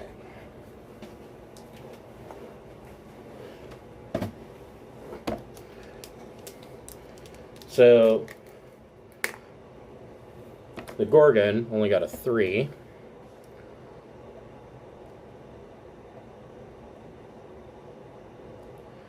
So Schlagen, you see this Gorgon, it's kind of like the bull from Bugs Bunny. It takes a moment to sharpen its horns with a piece of chalk and then is stamping the ground and blowing steam out of its nose. And of course you notice that the steam seems to be like a green color. What would you like to do, Schlagen?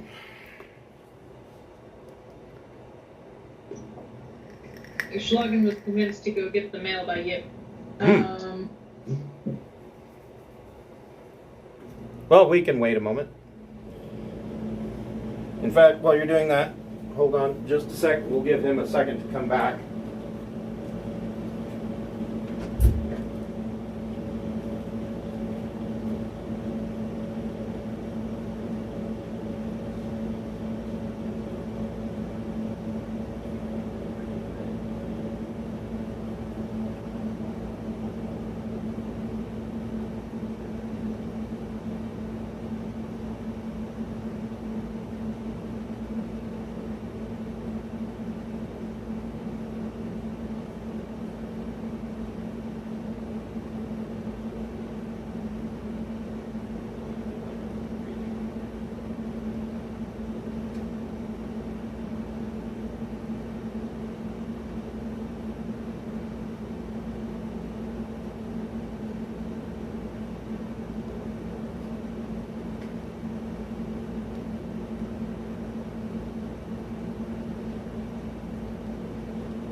All right, is Schlagen back?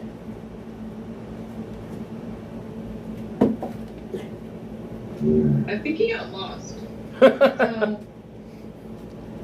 I'm going to assume that he's going to try to whack it with his axe. So that's what I'm going to make him do. All right, so let's see here.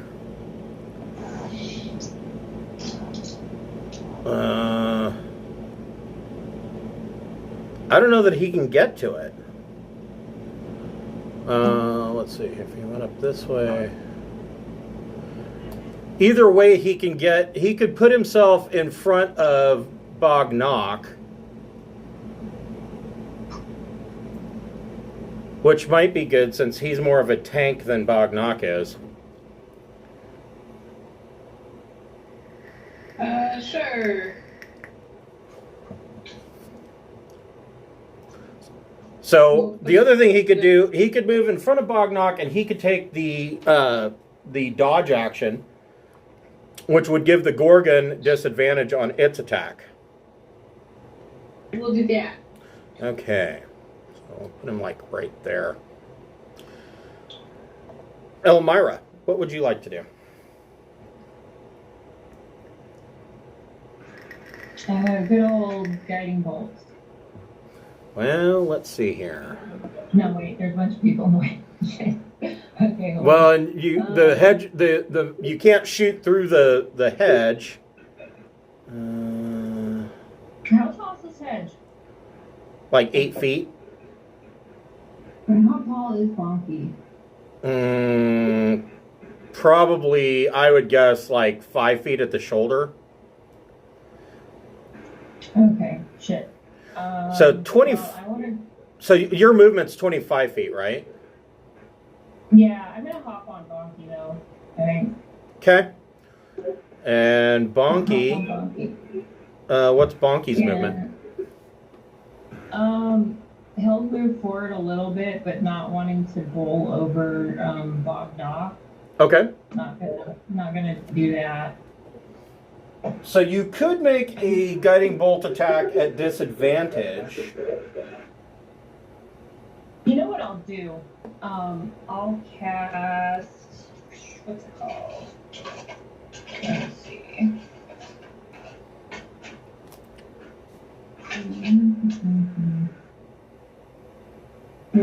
Spirit Guardians. I'll cast Spirit Guardians. Okay. So you cast Spirit Guardians. That's like a 20-foot radius, is that correct? It's like 15-foot Okay. circle. Okay, so Spirit Guardians is around you. That would probably also encompass Bognock. But probably not Schlagen, since each of these squares is 10 feet. Yeah. Okay. Shouldn't hurt anybody on our team, though, so that's good. Right. Shredder, what would you like to do? Ragey Rage, Okay. as is my norm. I always prefer to mark that off so I don't over-rage. You know, you get turn into Vegeta if you over-rage. Yes. And the rage action gives me 20 feet of movement plus my 40 feet. Should let me get to the opposite side of the Gorgon. I would think so, yes. And has a run reckless. Go for it.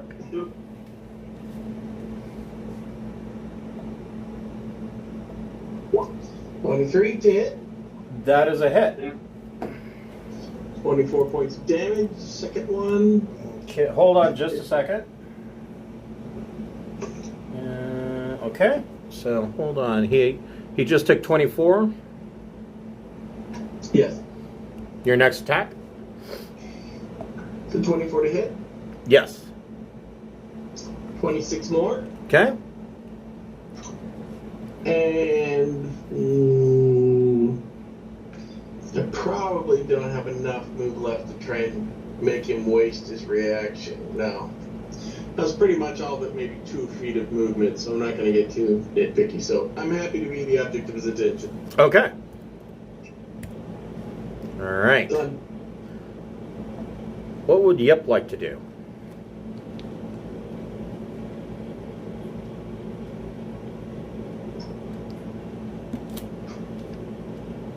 Unmuted.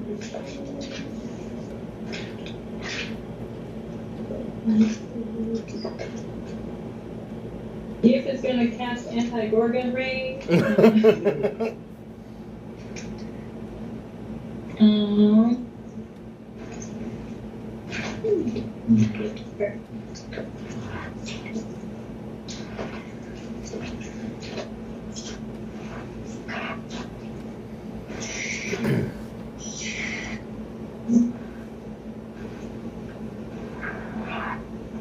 Yip is gonna be a vulture. Okay. The giant variety. So I can fly. I'm gonna fly up and then try to dive bomb the Gorgon. Okay. Go ahead and make your attack. I guess that'd be okay.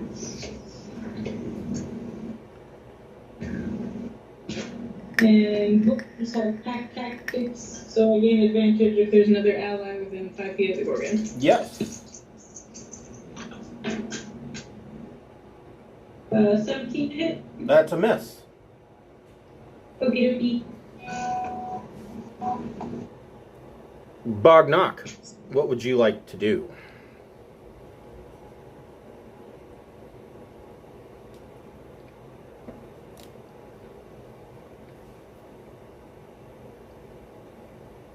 Okay, so you're going to cast Lightning Bolt.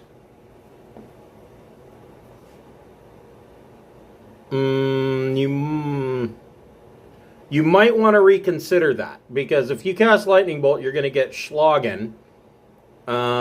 If you move here, you cast Lightning Bolt, you're going to get Shredder. If you move here, you're going to get Yip.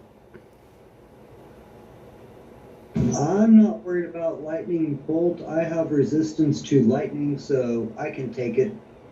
Okay. Did you still want to cast Lightning Bolt then?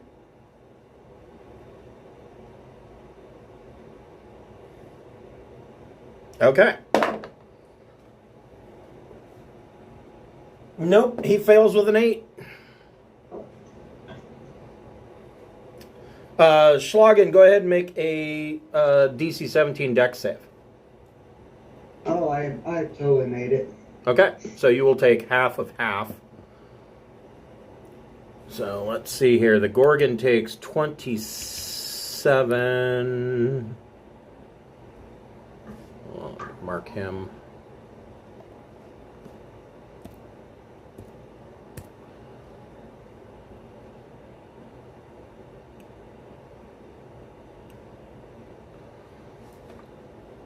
So Schlagen takes 6 points of lightning damage.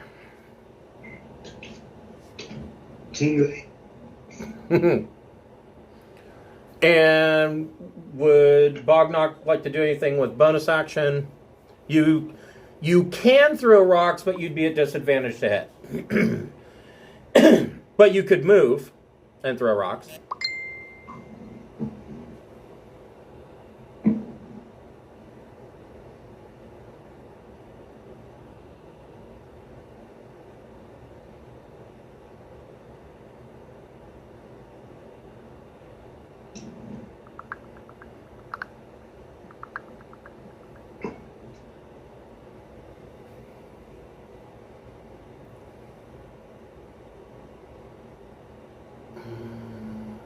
Okay. So the Gorgon. What does the Gorgon want to do?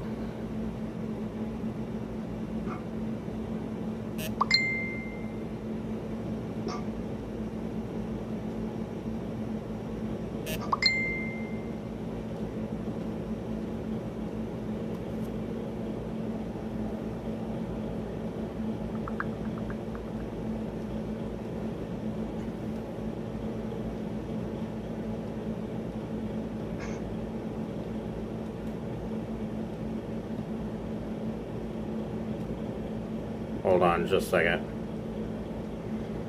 2 of my players tonight have the Rona.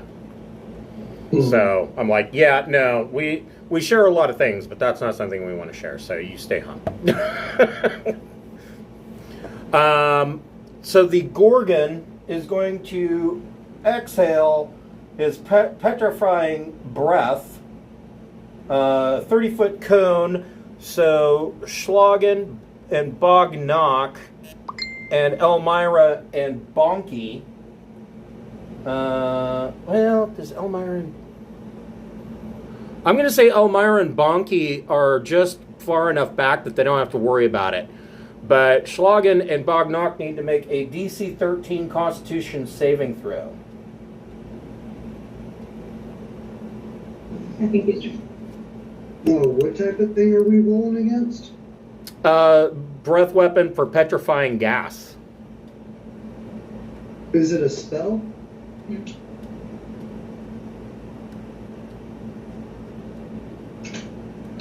It is not. It's a breath weapon.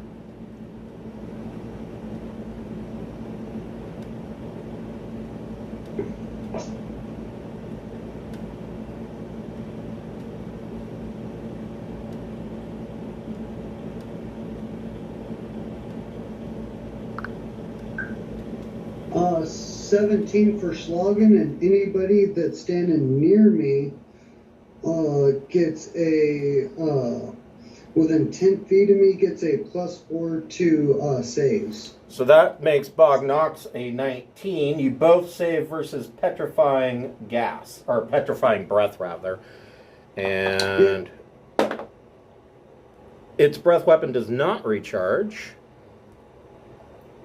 So Schlagen, what would you like to do?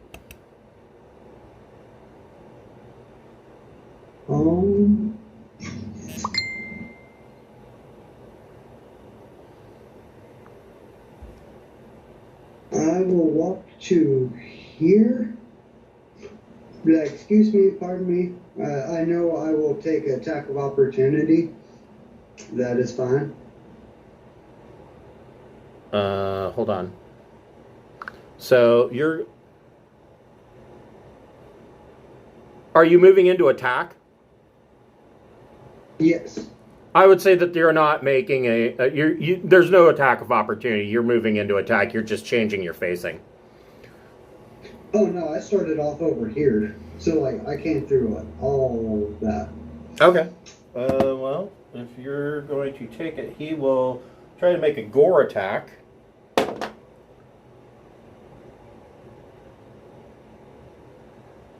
26 to hit. That hits. You might regret that decision.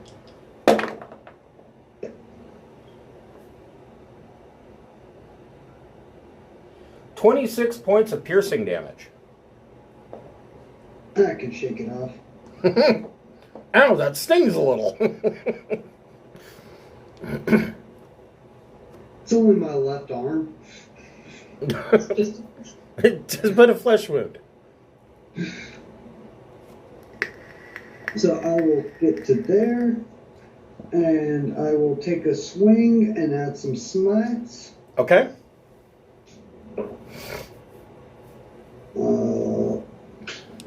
24 to hit. That hits. And I will add the searing or not searing, yeah, let's go ahead and do searing and divine.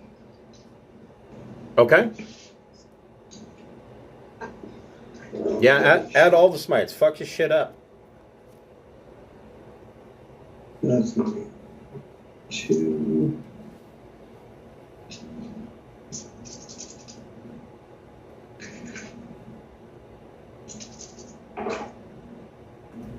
Ooh. 8. 25, and he needs to make a save versus being caught on fire. Okay. Let me double check. Is that a con save?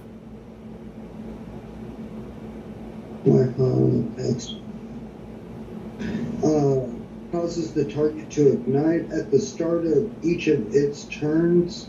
It will make a con save or take 1d6 fire damage. Okay. So it'll do it on its turn. So it makes a save on its turn. Okay, gotcha. Yeah.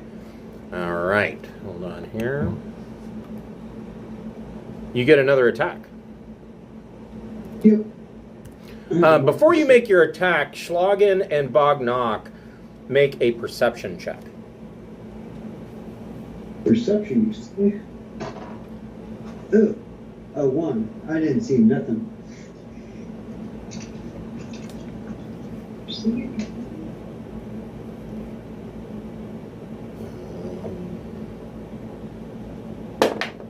Hold on just a moment.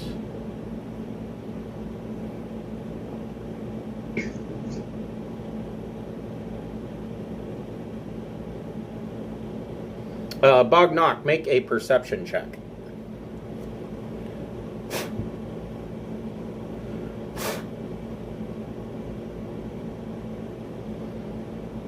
Okay, so you don't see nothing. So Schlagen, go and make your second attack.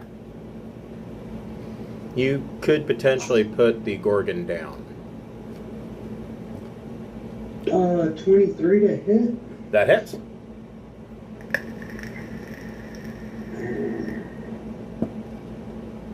Go ahead and add a divine onto that. It's always a safe bet.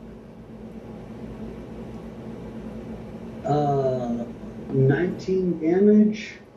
Yeah. So the Gorgon, you bring your axe down and cut the Gorgon's head off. And it falls to the ground, and out of the Gorgon's mouth, you see that a little trail of this petrifying breath comes out, and it forms into a diamond. Nice.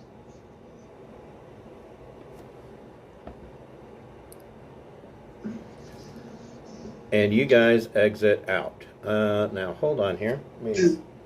Does the body of the Gorgon stay? Yes. I want to roll a survival and pull a tooth. Okay. You go ahead and make a survival check. Gorgon trophy. I need to get a piece of this. I've never killed one of these before. 14. Yeah, you are able to get a Gorgon tooth. Well, not so much a tooth. You get a horn. Nice. We'll take a horn.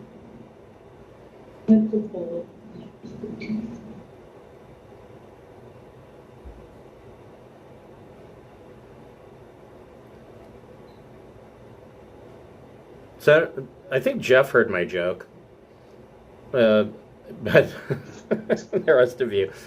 So a woman asked her husband, she says, do you sometimes pee in the shower? And he says, yeah, sometimes accidentally. And she says, how do you accidentally pee in the shower? And he says, well, sometimes a little dribbles out when I poop.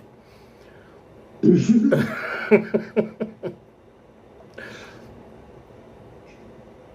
terrible. It is pretty bad, yes. No, that's funny.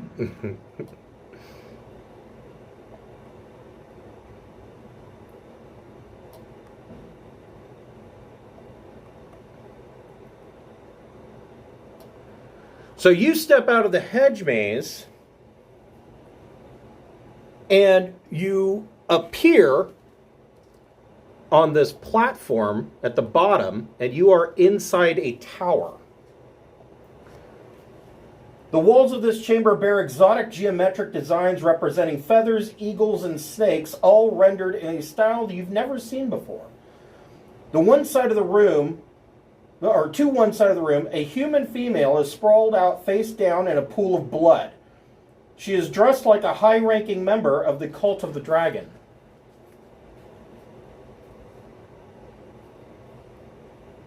So, I want to try and locate the object again and see if it's in here.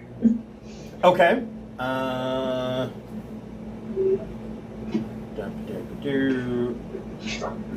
So when you cast locate object this time, it's showing towards the ceiling of the tower.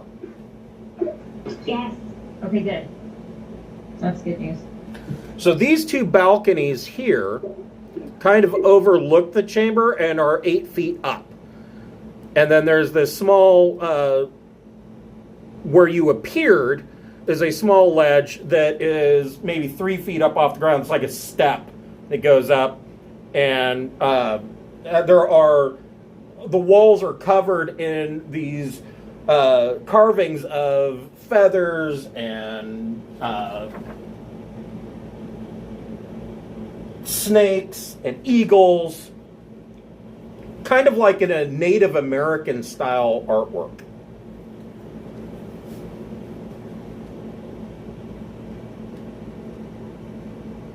Owner of tower have big buyer's remorse. Using my divine sense, can I, 60 foot, can I sense any evil coming from above us? No.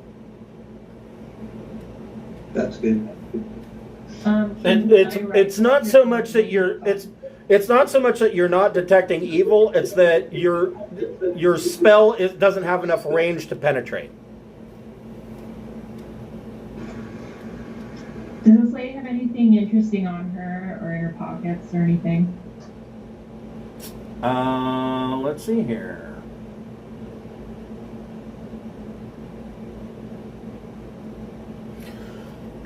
So she doesn't really have anything interesting on her.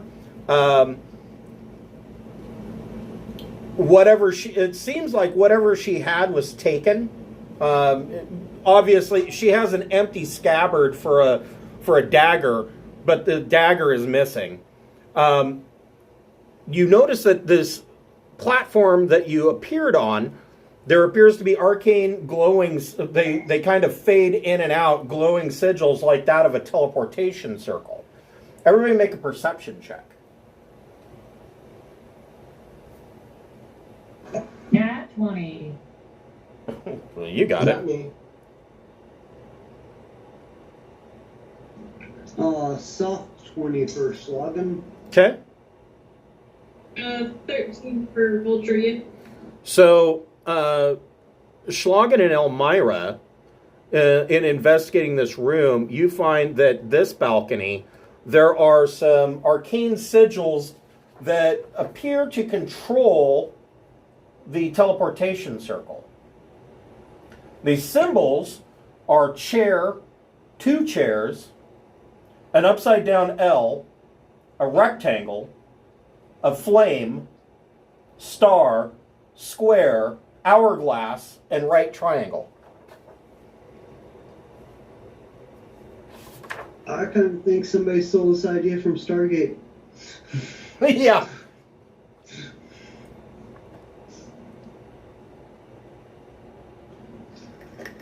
Well, I will relay that to the party in black. We're looking for some, like a code of symbols. So right now, chair is glowing red.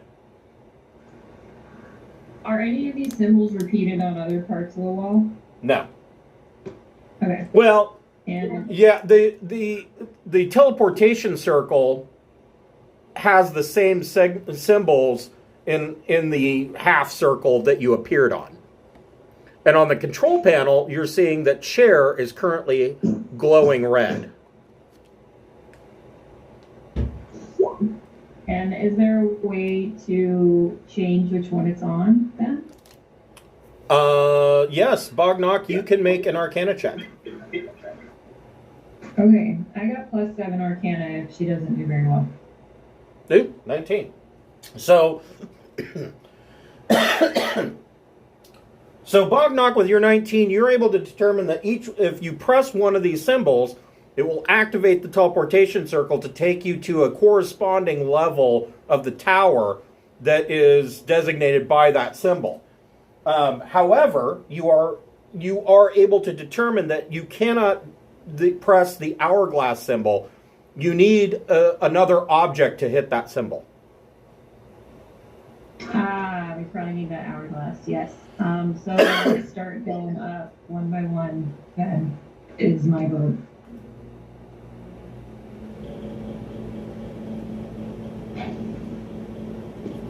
So, yeah.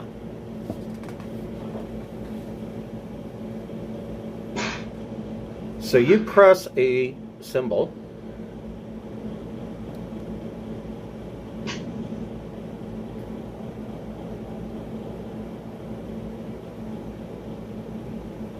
Oh, this is going to be fun.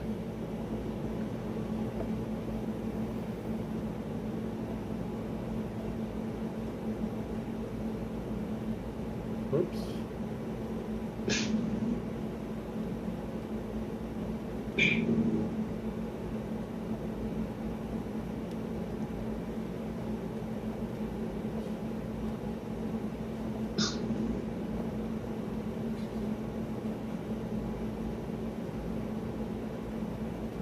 God, I've been playing a lot of Star Wars Squadrons on my NVIDIA Shield, and now I have the Imperial March stuck in my head.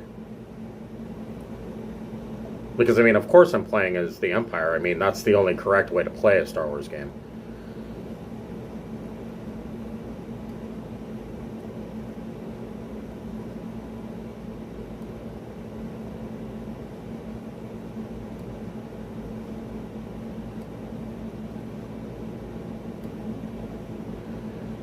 So, you guys hit a symbol, and specifically you hit the upside down L symbol, and you pop up and appear in this chamber, and there are a number of cultists in here that seem like they're on a search pattern, and they are led by a cult fanatic. Everybody roll initiative. You guys are probably going to wade through these guys because, I mean, they're cultists, right?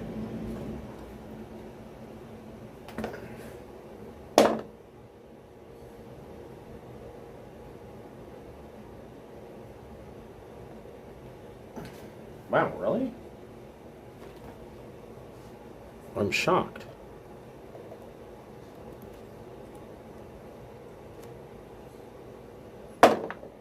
I only got over 15.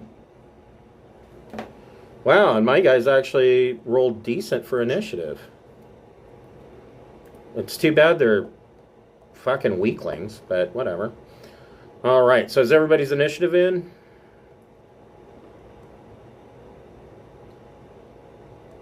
Yep, we're good.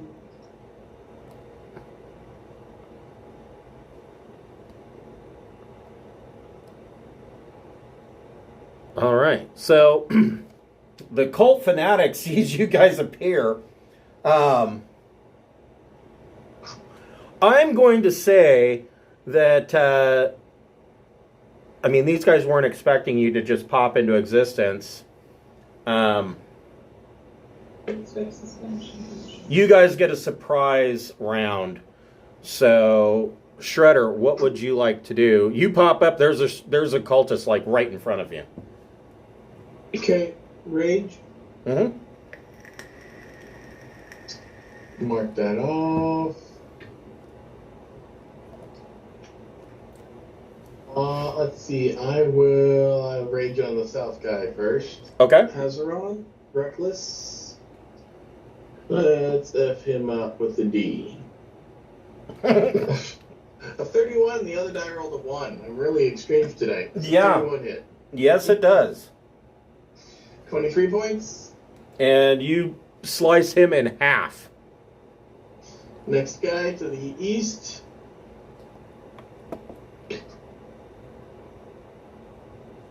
$26 to hit. Yep. 22 points. And he falls into 2 places. And then I will move up to be in this guy's face so that he's preoccupied with me. Okay. Yep. What would you like to do? All of these doors are slightly ajar and open, so you know that there's guys in these rooms. And like I said, it looks like they were searching for something.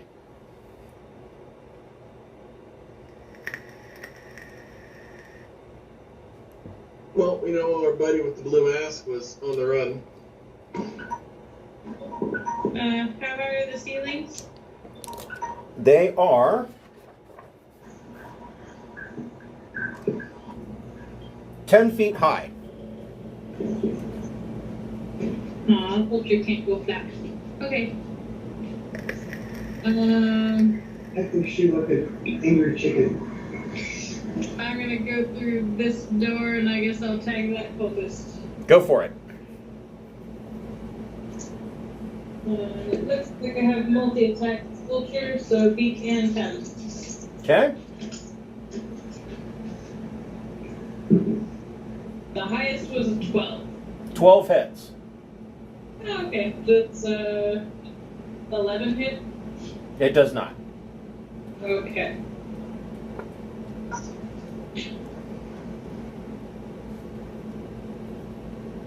I bit him for 6 damage. Okay.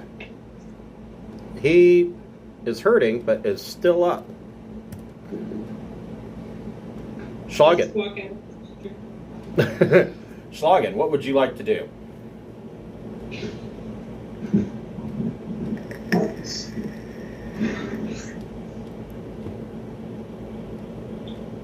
I got that one. I will follow you into this room. We'll hit that, yeah. Go for it.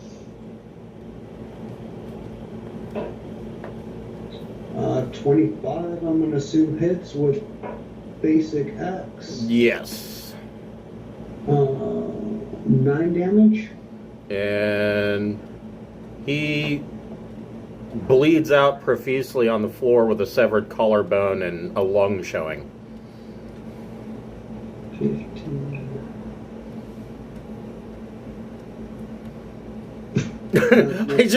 I just have this image, like when we used to play Dungeons and Dragons online. When you first start out in the starting area, you basically, the first dungeon you go into is this cult dungeon, and all these guys are just wearing white robes. They're just worshiping, and you run in and slaughter everybody. And I always like to think about what it looked like from their standpoint. Like, I don't know, some maniac with an axe came in and just started killing our entire church congregation. Right? But I don't even know what's going on. So you're going to attack this guy up here? Yep, I should have just enough movement to make my way through that door and see that guy. I'm like, oh, snaps, and just take a slash at him. Okay. 21 is going to hit, I assume. Yes. For 8 damage. Okay, he does not go down. I'm surprised. He's not looking good, but he's still up. And I should have a third attack for a bonus. Ooh. 12 hit? Yes, it does. Nice. I rolled a 2. 10 damage. Yeah. He gives up the ghost and slumps to the floor in a bloody pool. Is he a humanoid? He's a human. Ah, nice. Then now I get to activate my new ability. A Cursed Spectre? Okay. Hold on here. Wait. It's part of the Hex Blade. Right. Let me get you a specter. I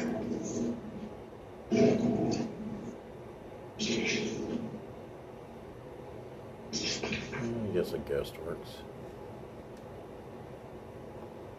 They're also handy for making your French press coffees. Yeah. And it's up to you. It says it goes on its own turn, but I'm fine with it going on my turn to make it easier. Yeah, we'll use the ruling out of Tasha's. It'll go at the end of your turn. That totally makes sense. And if you're using D&D Beyond in the extras section of your character sheet, you can add like the followers. I had the bullet there, I had a specter there, so that all their rolls can come right out of your sheet. Nice. All right, and you should have, well, hold on a second. Wrong button.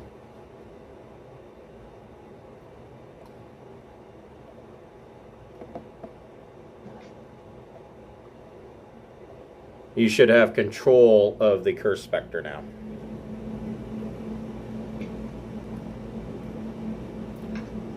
Yep.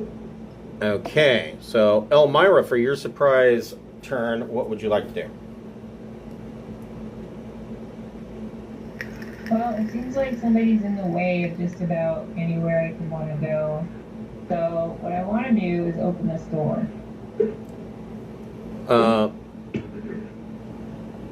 Well, that's the door you guys actually came out of. This is a teleportation circle. Damn it. Okay. You can move past me through either of those doors. Yeah. Okay. Let's see. Alright. I'll open this door and use inflict wounds. Okay. 14 to hit. That hits. Doesn't do anything. Yeah, that hits. Really? Yay. Okay. Weak guys. Yeah, cultists are... they're mooks. 1, 8. They might be dangerous at first level, but... 16 necrotic damage. Oof. And this guy, his skin shrivels and like he's just gets sucked dry with his veins poking out, and he just falls over with his eyes bulging out of their sockets. And I guess Bonky will like poop in the corner or something. Okay. He's a bear. I'm a bear. And Bognock, what would you like to do with your surprise action? Or surprise turn? Alright.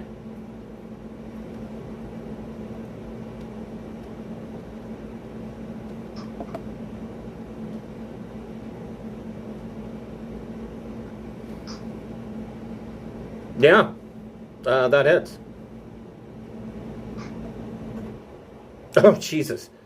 And this guy basically lights on fire, looks like from the inside out, and just falls to the floor as a charred corpse. The cult fanatic is rather concerned at this point. There's not really a whole lot he can do about that. He...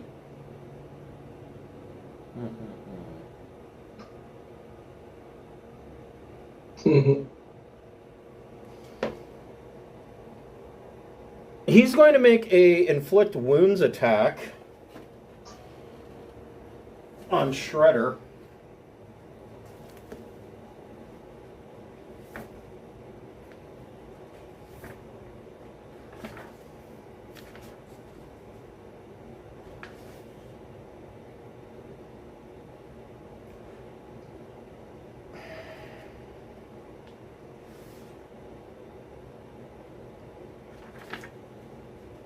there it is. Okay.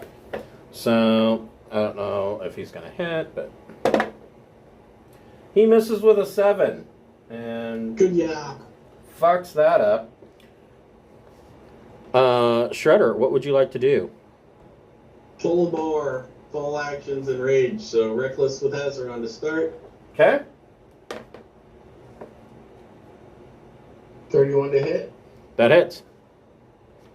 20 points first one. Okay. Second one, 19 to hit. Yep. 30 points. Oh, Jesus. So, yeah, you eviscerate this guy into a bloody, sloppy mess. Hold on, let me clean up the board. Clean all your corpses off the game board. Mm-hmm. Okay. So, in this room, or in this level of the tower,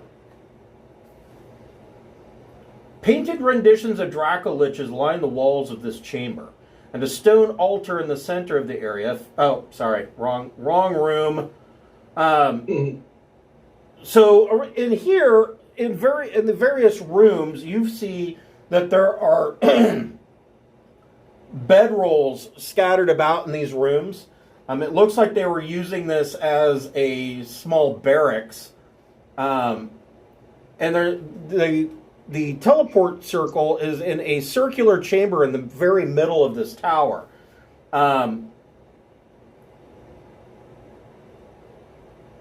Aside from that, there's nothing else in here. Well, I don't think that's entirely true. You find 20 gold pieces scattered amongst the bedrolls and whatnot of these cult members. Okay, noted.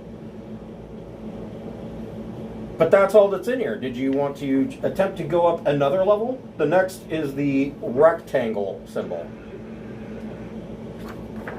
Yes, let's keep going. Okay. I'd say. All right. Oh my.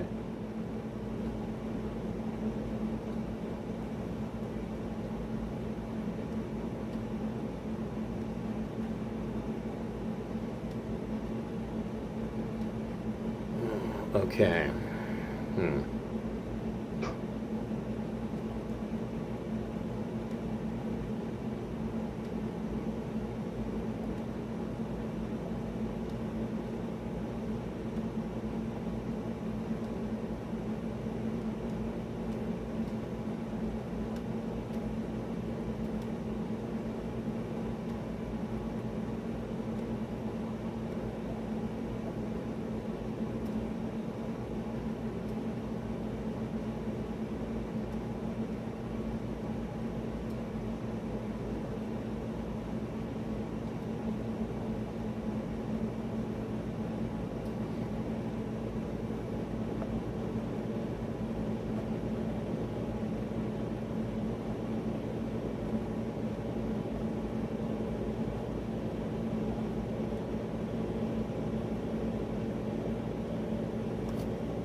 So in this room, painted renditions of Dracoliches line the walls of this chamber, and a stone altar in the center of the area features the skeletal limbs and claws of a dragon.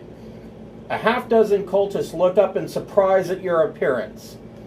Everybody roll initiative. And I need... Let's see here. Well, these guys didn't do as well. Damn it. And the mages.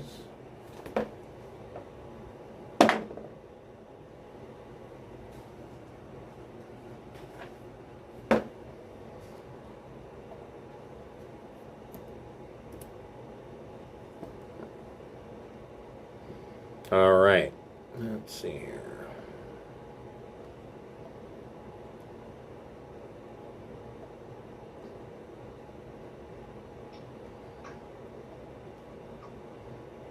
Okay. So this room's kind of wide open. So one of you will get a surprise turn. Who wants that? It seems that Shredder and Schlagen seem to do the most damage. Do any of the casters have an area effect spell that can do that north part of the room? I can also.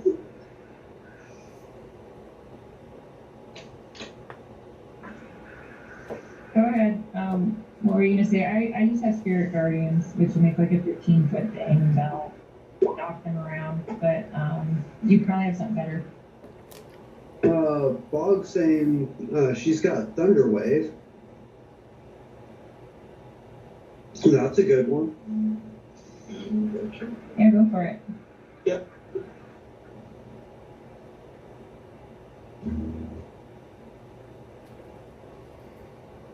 So you're going to cast Thunderwave in the north part of the room? Is that the plan?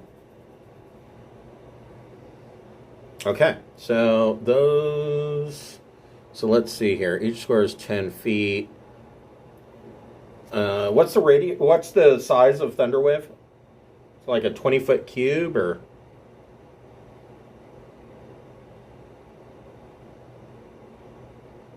$15-foot cube. So you could get, if you really wanted to go for max, you could get these three guys and the mage with your surprise on Thunderwave. So the cult fanatics get a nat 1. They're going to eat double damage on that, and the mage, because he's surprised, he does not get a reaction.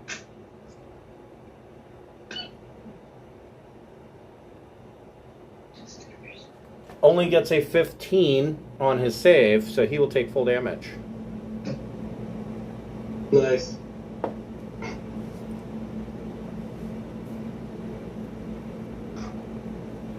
So 25.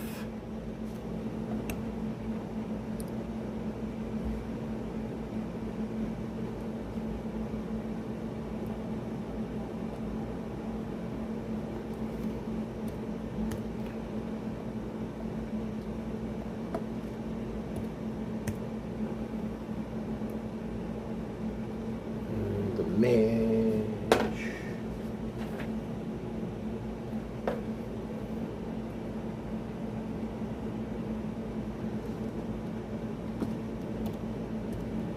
And he is knocked back. Basically into his cronies. But none of them die. So that's good. So we are into normal round. Shredder, what would you like to do? Let's see. They haven't gotten back yet, so I can move up and not have an OA. Is that correct? Correct. Okay, I'll just go up here and finish the pile. All right. I'm gonna skip rage. Well, I have this image. Without rage. I have this image in my head. Elmira's sitting up here like, what the fuck? You're just going to leave me to be attacked? I'm going to skip rage this time. I'll attack the mage first. Okay.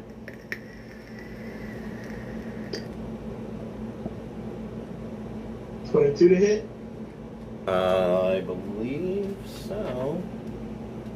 Yes, it hits. Ignore the rage damage, so 25. All right, the mage. Hold on, I need to be able to grab him. The mage goes down. Then I'll step this side of that guy. I want to be on the south of him. Okay. Second Hazaron on that guy. 25 to hit. Yep. Or 20 points of damage. And that guy slumps to the ground, held together only by his robes. Yeah. Done. Okay. Elmira, what would you like to do? I mean, you basically have a cult fanatic, like, pretty much right in your face.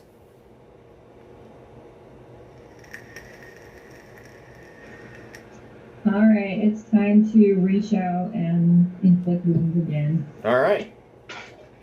Oh, god damn it. Roll the 3. Everyone like this. Missed or something. What'd you get? 3? Oh, yeah. I guess it'd be 9 because of my spell modifier thing, but there's no way. Yeah, no, that's a mess. Anything with a bonus action? Reroll. Yeah, do you have an inspiration point? I do. I'm not sure if I want to use it for this.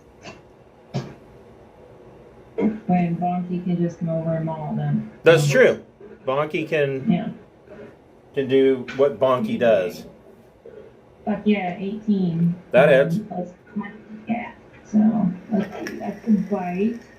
And that is 1d8 plus 4. So 8 piercing damage. Okay. Second attack is 22 to hit. Yep. And that is 3 plus 1 plus 4. 7. Okay. Good job, Bonky.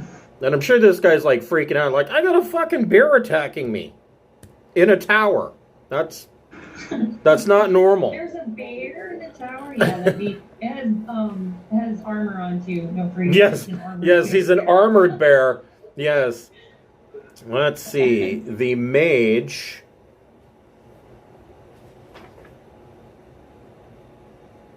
Is not happy with any of this. Wow, really? What the fuck?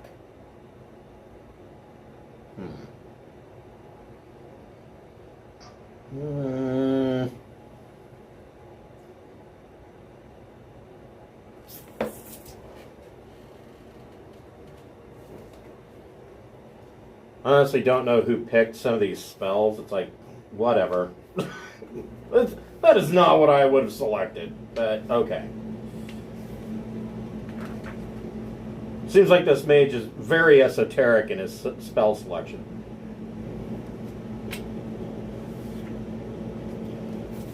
He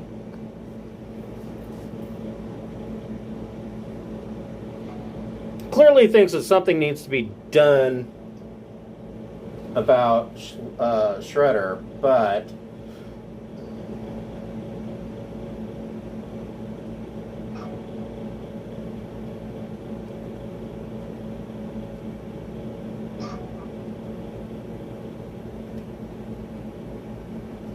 okay, so he screams a command word in Draconic.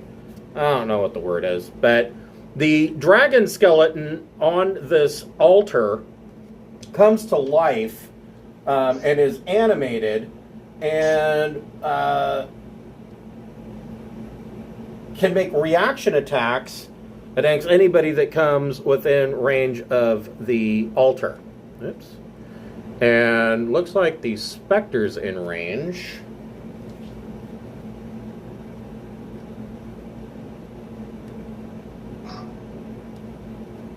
Okay. Plus 4 to hit. Does 16 hit the curse specter? How much? A 16? Let's see. Yes, Spectre's AC is 12. Okay.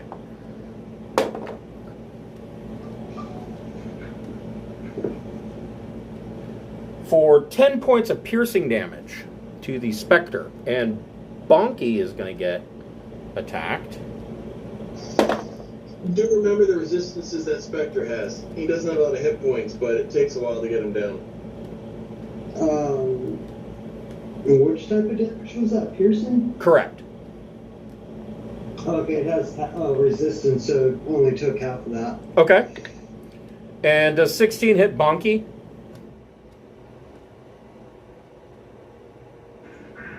His AC is 17 because of the armor that bogged up me.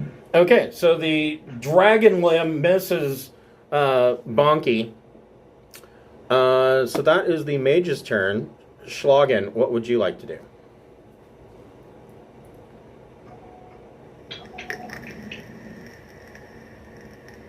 I do not like mages. Step up to there. Take a swing. 24 to hit. Yes. 11 points of damage. Okay. Next Second swing. Yep. 28. Yeah. 15 damage. Okay. Is he still up? He is still up. Third attack.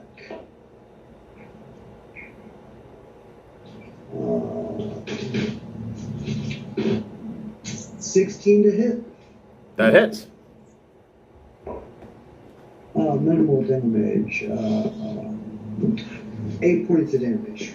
Okay. He is still up. That's a pretty beefy mage. He's not feeling good.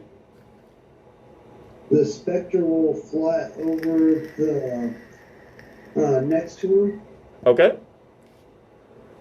and attack from there.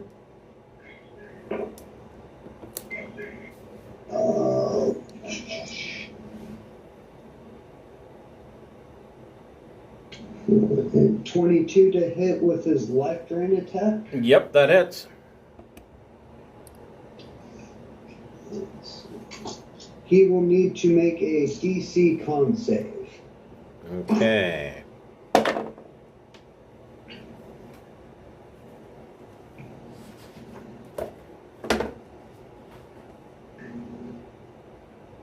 He gets a 16 to save. He saves, but he still takes the 14 necrotic damage. Okay, but that is enough. He shrivels and dies with a gurgling scream. So the mages are kaput.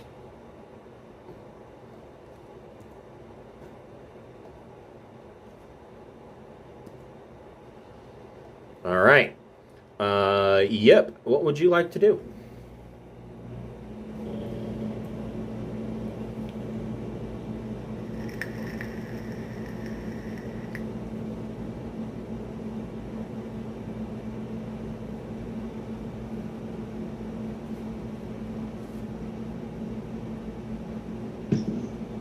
How high is the ceiling here? 10 feet. Oh, okay.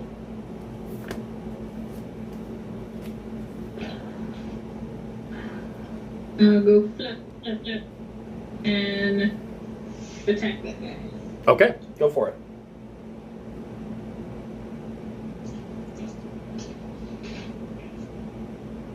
Does a 6 hit? No. How about a nat 1? No. And in that one, believe it or not, the vulture falls prone.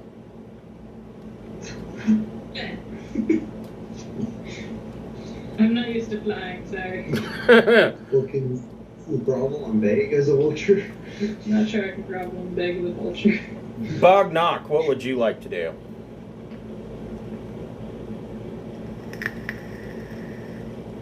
Tasha's Caustic Brew. Okay.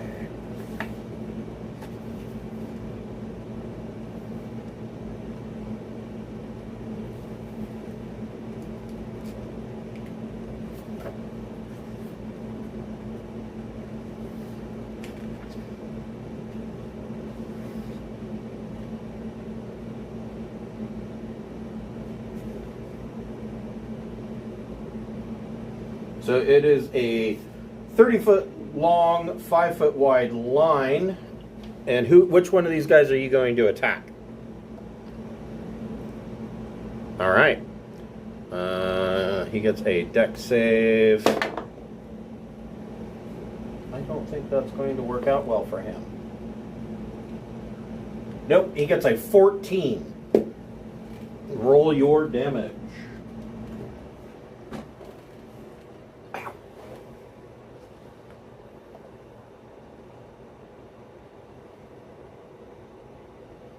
Okay, so he takes 10. So now not only has he been attacked by a bear, but he's smoking from acid damage. And does that hit both of them, Chris? Oh, no, because of the wall's curved. Yeah, I suppose it would. So, yeah, so he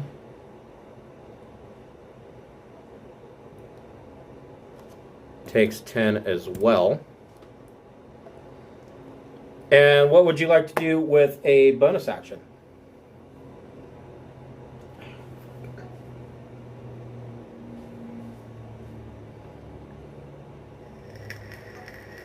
Go for it.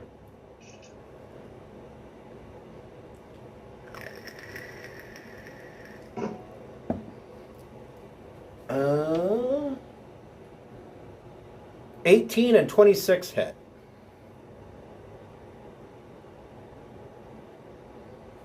Okay, so this guy, you throw a magic rock at him, it explodes in his face, and he dies. This guy doesn't die, but he is very unhappy about the stone that flies past this guy and hits him. And he's still up. The cult fanatics, he's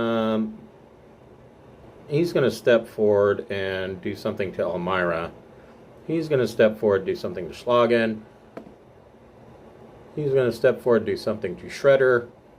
And this guy's going to start the whole thing off with a inflict wounds attack on Yip.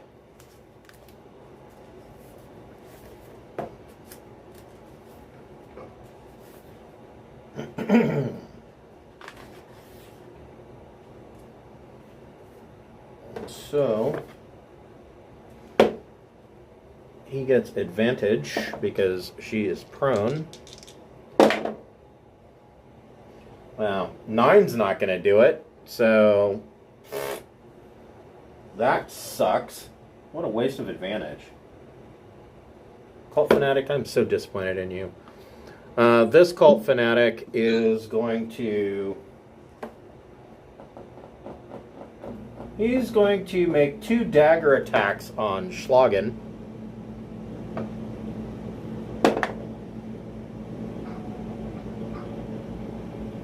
Soft 20 to hit.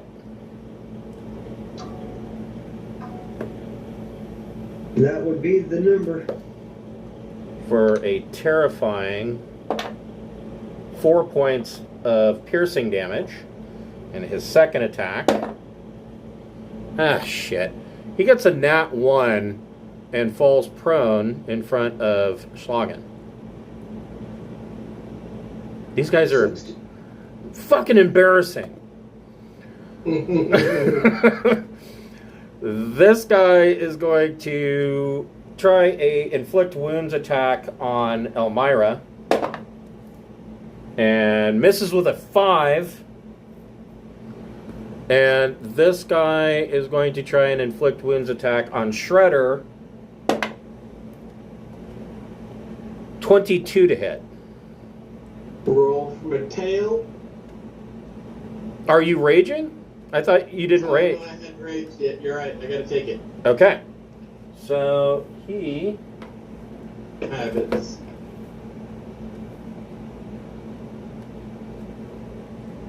Woohoo. He actually gets to do something worth a shit. Now watch, I'm going to roll 3 fucking 1s.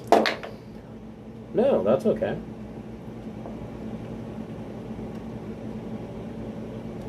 $20 points of necrotic damage.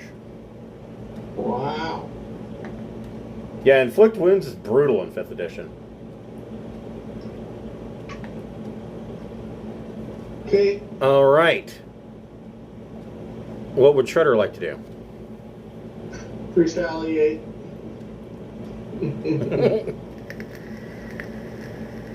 Pass around with a 19 to hit. Yep. 22 damage. And you slice right through him. He's not going to be inflicting any more wounds. Then I'll move south to the next guy. Okay. And retaliate. Okay. Does a 16 hit? It does. 19 points. And you kill this guy. That side of the room is now clear. Proceed. Done. Elmira, what would you like to do?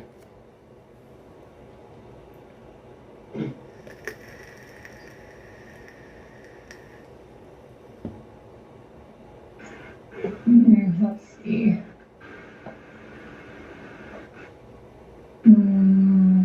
Actually, hold on. Move these guys over here so that they're not in our way. What's animated dead? Let's do it. Oh, you're going to animate a dead? Okay. And I was gonna do the one that was like over here-ish, so it can walk over and Yeah. attack the other guy. Yeah, he can be animated as a zombie since he's fairly fresh. Lunges. Let's do. I'm looking at the zombie. Speed 20 feet. Can do a slam attack. All right, you have control of the zombie. It's not just any zombie, he's an animated zombie. It's like if they brought Robin Williams back from the dead. Jazz hand zombie. Jazz hands zombie.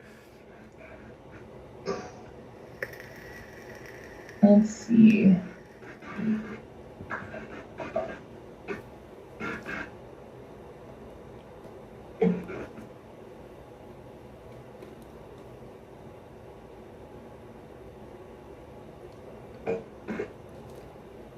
Okay, so it's 18 to hit that.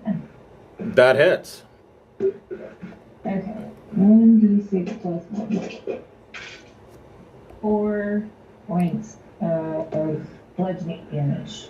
Okay. All right. And then Bonky will go over here and attack this guy. Okay.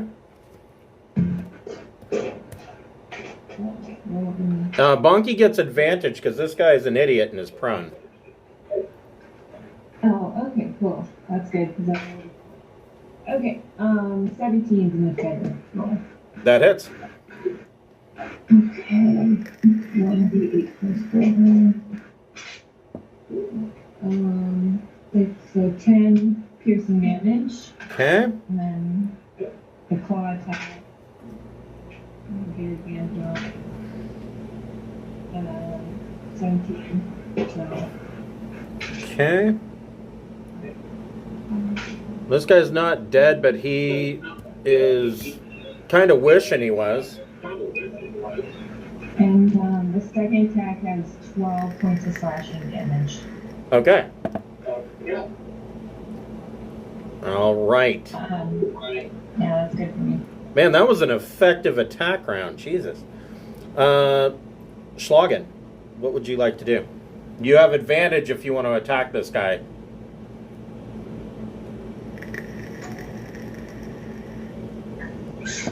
Yeah, I'll go attack him. Okay.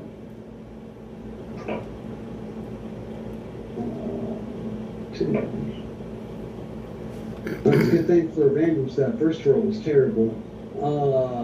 20 to hit, soft 20. That hits. 15 points of slashing damage. And you swing down and put this guy out of his bear mauled misery. I will step over his body, shaking my head like you poor dumb bastard. And I'll take a swing at this guy. Okay.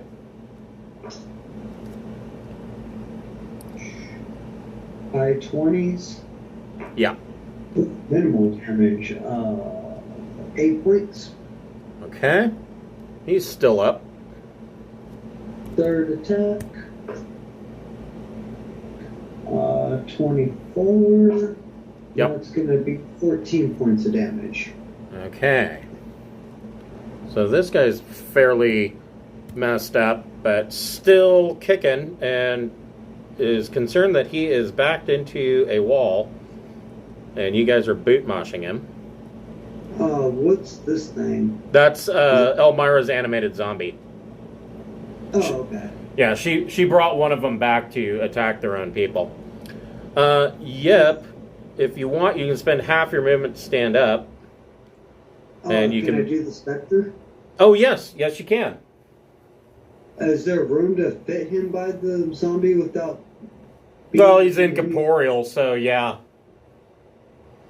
Then I will go there, attack that guy with Spectre. Okay. 14 to hit. Yes. And that's it. 3d6, right? Ooh. 8 points of necrotic, and he has to make the DC 10 Constitution. 8 points is just enough, and it puts him into the dirt. Aha. The inspector will go back over there out of the way.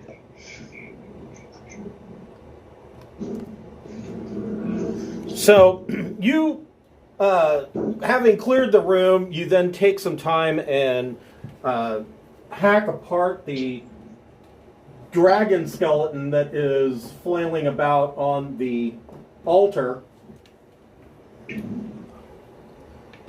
And you hit the next switch. And we will pick up there next week, but I will reveal the area first.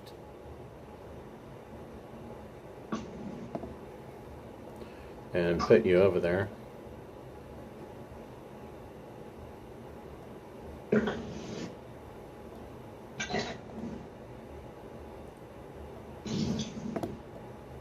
Rinse and repeat. Let's see here. Trying to clean up the board here.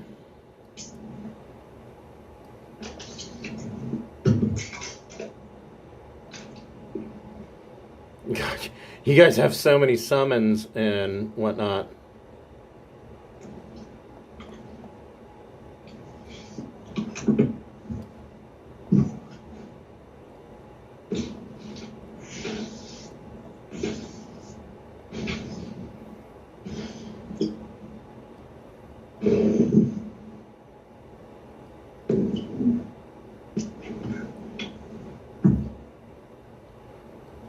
All right, we will pick up next week with the next level of the dungeon. And, yeah, same time at noon on Saturday. Sounds great. Thanks, gang. Yeah. Have a good one, guys. Thanks, guys. Take care.